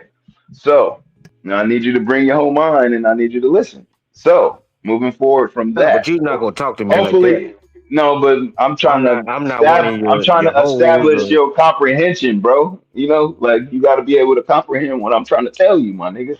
Salute Deacon Dave. What up, Kevin? Slick Rick 1331, man. oh, that's my Salute boy Deacon Dave. Calamito. Hit the link, Deacon Dave. That's Yeah, my Yeah, if you boy we right can't, gotta there. go through the if speed you can't, radio in the house. if you Deacon Tough can't guy, Dave, go ahead, man, comprehend, dog. Go salute. ahead, man. Go if ahead, you dog. can't All comprehend, right. my nigga, I just if called I No, him but can, back, you man. tough I if guy, don't know dog. why. My only problem with you, My dude, bad. you you not gonna can't talk to me I comprehend, don't like got too that. much fresh air. That's what happened. You gonna tell if me if you I can't comprehend, comprehend what dude? I'm telling you, nigga, then I'm Just say what's sorry. on your chest, dude. You're not gonna talk to me like I'm just less than, but you gonna talk to me. You don't tell me if I comprehend. We're not Hey talking. man, Oh my God, No, but Mike. Snake. He No, we just didn't. told me No. I need to comprehend, dude. I'm not a kid, dude. You don't tell me what I Yeah, we need do to do. that, Mike. That's just a figure of speech. That's what we do. Well, hey, It ain't. Mike don't roll like that. He got to get it off Oh his chest God. how he want to say it. Okay, but yeah. Listen. Let that go over the just No, I do want to you, hear what Mike. he at. Tough Mike, guy, I want to do hear what you you. got to say, man. I'm gonna mute up. No, Mike, you cool as hell, man. Stop it. are you ready? If you're ready, I'll Okay. talk. I'll tell you. But if you're gonna keep Go talking, ahead. like, I can't tell Snake, you. tough guy, I just told you I'm gonna mute No, up, man. let him talk, Mike. Yeah, all right. Let him All go. right. So, all right. So this is what I'm gonna tell you. If my daughter decided But to you be start in off this life, wrong is where man. I interrupt. Oh I my interrupt God. when you start off wrong, Oh my tough God. guy. Oh my No, I God, got to, fam. man. You said this Let is him what I talk, tell you. You, Mike. Snake, Let him talk. Snake. You gotta let me talk. Let Every him time I talk. say it, every time I'm I about to got say it. When something, you start off you a sentence interrupt like me. that, tough Stanley. guy. When you start off a sentence like Stanley. that, is like you Stanley. demanding What, something. did you hear I'm that? telling Yes, you, sir. this is what. What happened, Stanley? It's like What you happened? What just demanding, happened, tough You guy. know Stanley? what? I Tell us don't what know. happened. They can't contain themselves apparently. Tough guy, it's like you Yeah, yeah. demanding something when you start off a sentence like that. You Mike, can't tell calm me nothing. down. So just don't Relax. start that. I won't It's interrupt if not a you don't pride start off thing. like It's that. not an about you thing. Come on, man. Stop. Snake, Mike, Snake, calm tough down. guy, I'm with Snake, you, bro, but you gotta calm Snake, tough guy can down. speak for itself. Let me. Yeah, The but only listen reason to why. him. I can't hear him because you constantly interrupting him. Yeah, and I interrupted him because I was saying, Snake, hear me out for a second. This Snake, nigga's hear me out for a annoying. second, This Snake. nigga's annoying as hell. No, tough guy. I You're explained to you, dude. you're annoying, my I nigga. interrupted you You're an because annoying ass nigga, you dog. started the I sentence see like what you you doing, nigga. demanding You think you something. smart though. No, you think you smart, nigga. You're funny. That's what Tough your guy, ass you is. started that. You start every sentence like you demand something. We not your hoes, Because dude. I don't give a fuck. I'm a man, So homie. Every I'm time I gonna talk, speak up nigga, on it, that's but what it is, I'm gonna nigga. let you. When I talk, Mike niggas listen. Mike gonna let That's you what know you happens, not nigga. You just demanding don't shit from Mike. comprehend, nigga. That's what I'm saying. But Yo, no, nigga, uncomprehension ass, I nigga. You need to comprehend, learn but how to your listen. words, your words don't match what you. Well, you know, you don't have to start off every shit like you demanding something. Are you gonna comprehend, nigga? Yeah, I'm not. But I'm gonna let you talk. I'm gonna let you talk. Stanley, what's wrong with this nigga, man? Nah, Baby, people you know know what I've I'm been saying, wondering man. that for Stanley weeks. know what I'm saying. Stanley know exactly what I'm saying. But go No, ahead, tough guy. he don't understand what you saying, nigga. Okay, well, go ahead, tough guy. Mike, you gotta calm What's down. up, big boss? Yeah, you don't start a sentence like "Are you comprehending?" You don't do that. Hey, hold up. You We think have people less when you start off a we sentence have like that? You saying people less than you. Hey, what's up, Stanley, what's man? wrong with this nigga, man? Nah, but when you tough guy, you know what I'm Hey, saying, dude. When you start can off y'all something like hold that, up you one being second, funny, please? dude. We got a new person up here. What's Tough up, guy, big you boss? being funny, and So when with you it, man, start how off you a doing? sentence like that, dude, Pretty good if these people you can gotta shut up. understand, man. You say what? Hold on, let me Who shut the some fuck is folks this? down here who can't seem to be quiet. What's up, big boss? So with it, man, how you doing? Pretty good. Oh yeah, I see you got a bunch of nonsense up here today. Well, This what I nigga have sound is fake in the biz, what don't I he, tough have is guy? a bunch of exuberant talkers. Yeah, I could Snake, tell. I could Snake, this tell, nigga man. fake, ain't he? Say I ain't up here to argue with you, man. You got it. Nigga, fuck you. What you call yourself? Swear, he asked me a question 10 minutes ago, nigga. Y'all What know that, has right? gotten into Tough Mike guy, today? go ahead and answer it, dude. Answer it. Talk You over did this dude. ask. You know, you asked me a question 10 minutes ago. You know that, right? Yeah, and you know you've been teetering, but you know you've been. Only You reason why I've keep been interrupting interrupting me. because Hey, You Mike, so keep what you interrupting. keep y'all arguing I about interrupting. then? have I don't tough get it. guy. I told What you I y'all have arguing been about? I don't interrupting get it. you because only reason why You I've know been what? interrupting you because They don't you're even not know gonna what they're talk to me like arguing I'm less about. than you. Yeah, I don't get it. It sounds like a bunch of nonsense to me, man. Tough guy, you're not gonna talk to me like I'm less than you, dude. You're This not guy gonna do here it. talking, oh You're no, not gonna man. do it. You're not gonna tell Yeah, me you do I know, comprehend, and I'm telling you, you don't tell me nothing. He ain't been saying nothing, man. Hey, wait, why Tough guy, you up go here ahead. talking like this that, is dog? sounding like somebody who lost an accent.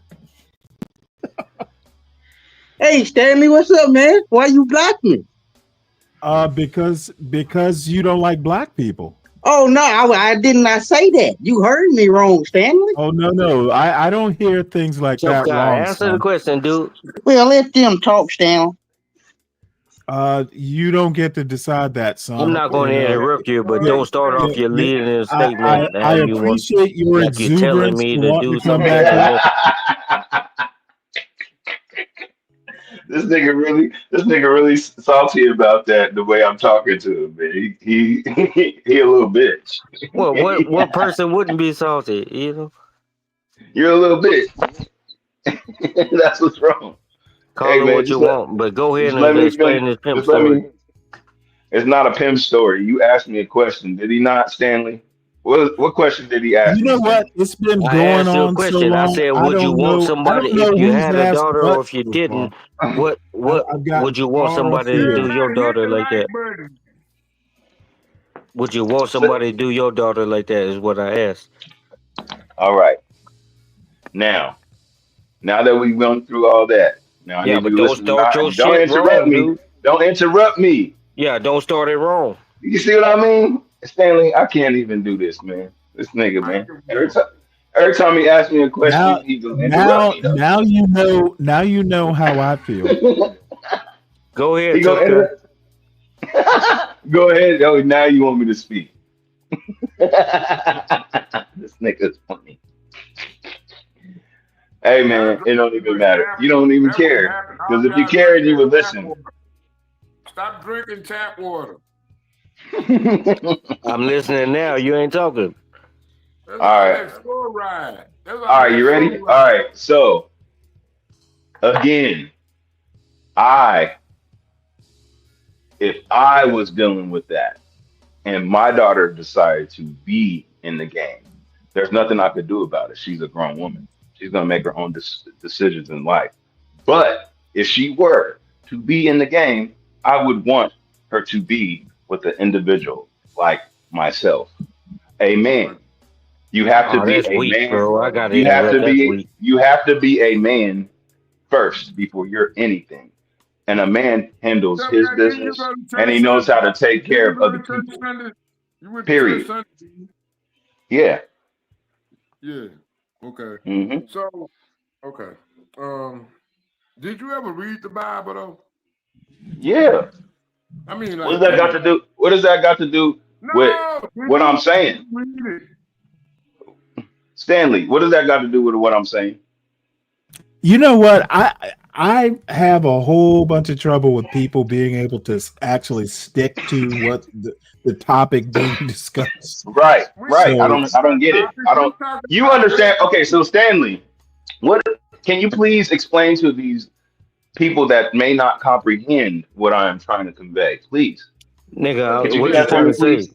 No, you don't understand the question. Stanley, please, because I know you understand what I'm Yeah, saying. Stanley gonna back you up because he got your I intro didn't music. That's what he hear gonna the do. whole answer. Everybody keeps talking over you. I gave him plenty of time to get it out. He chose to talk about Okay, something. well, Mike, you know what? I have to be honest here.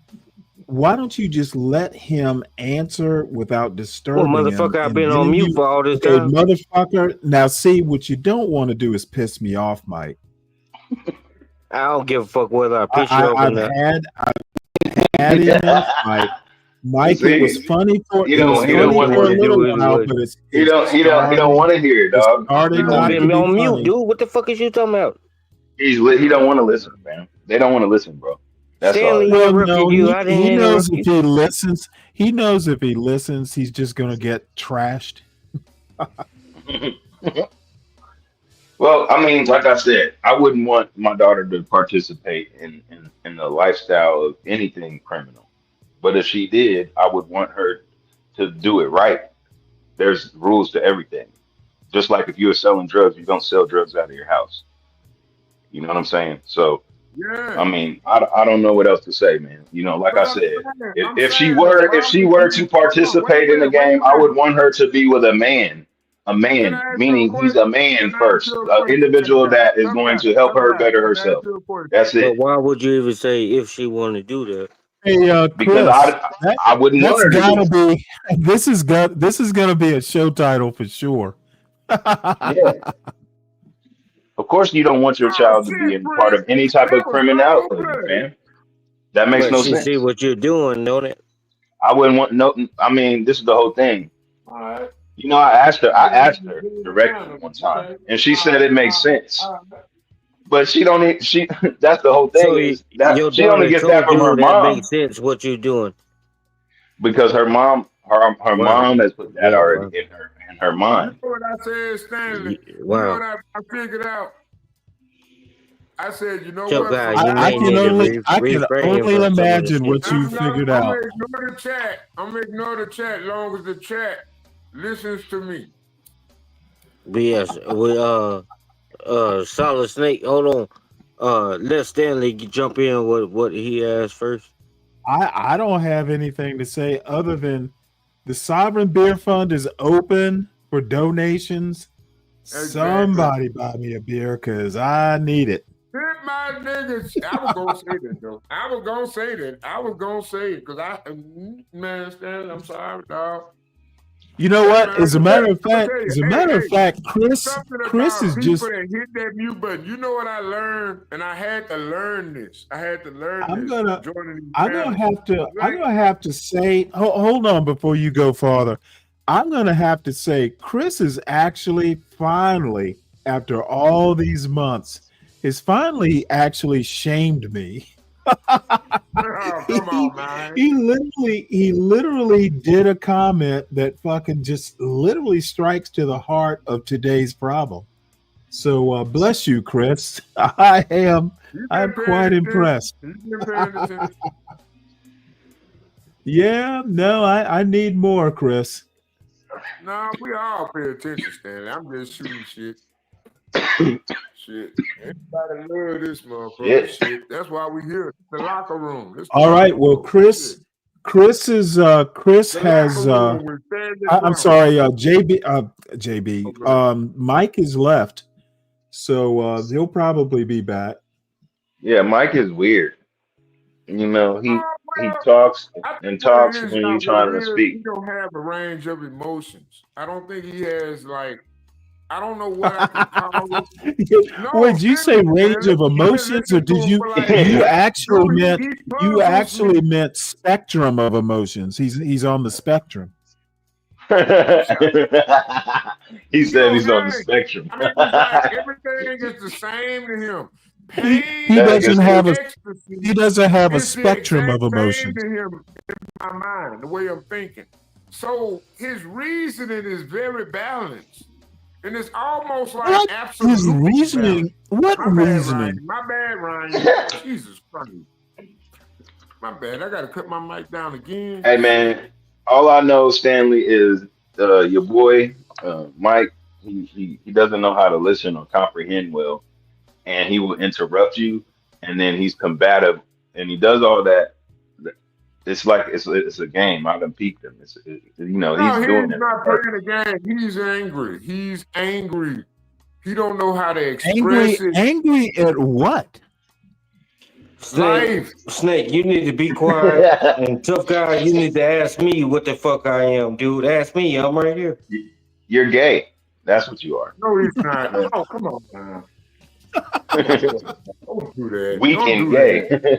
Weak and gay, nigga. That's what you are. Oh my God! Oh Lord! Oh Lord! He should. Oh Lord! You know that's what they do, Snake. Snake. That's what they do. He's showing up now. He's showing up now. See, you said the key words. Weak and gay. Oh Lord!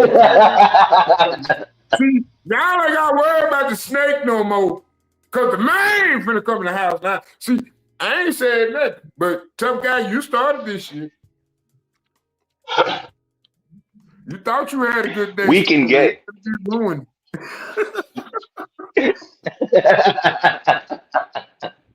Tough guy, you ain't. You a man. You know what? You know what you're doing.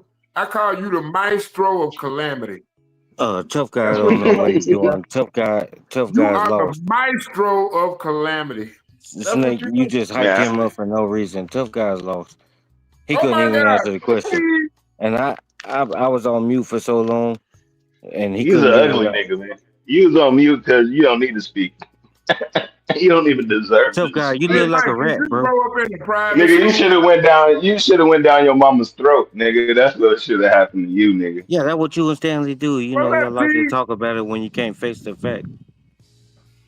Yeah, you should have went down your mama's throat, nigga. Yeah, you know it's not right for somebody to pimp your daughter to somebody else's daughter. You know that shit ain't cool. And you say you're a Republican, tough guy. You don't even know what you're talking about. You don't even know what pimping is. See, you know what's crazy is you got a negative connotation. You got a negative connotation on the shit because the pimping is always trying to elevate a bitch. Why you talking about some low grade shit, nigga? You don't even know what you're talking about, man. You sound stupid. Go and get a real job. Times now. You really sound dumb, nigga. You sound illiterate, nigga. You sound like a person that don't know shit. Tough guy. I told you this once.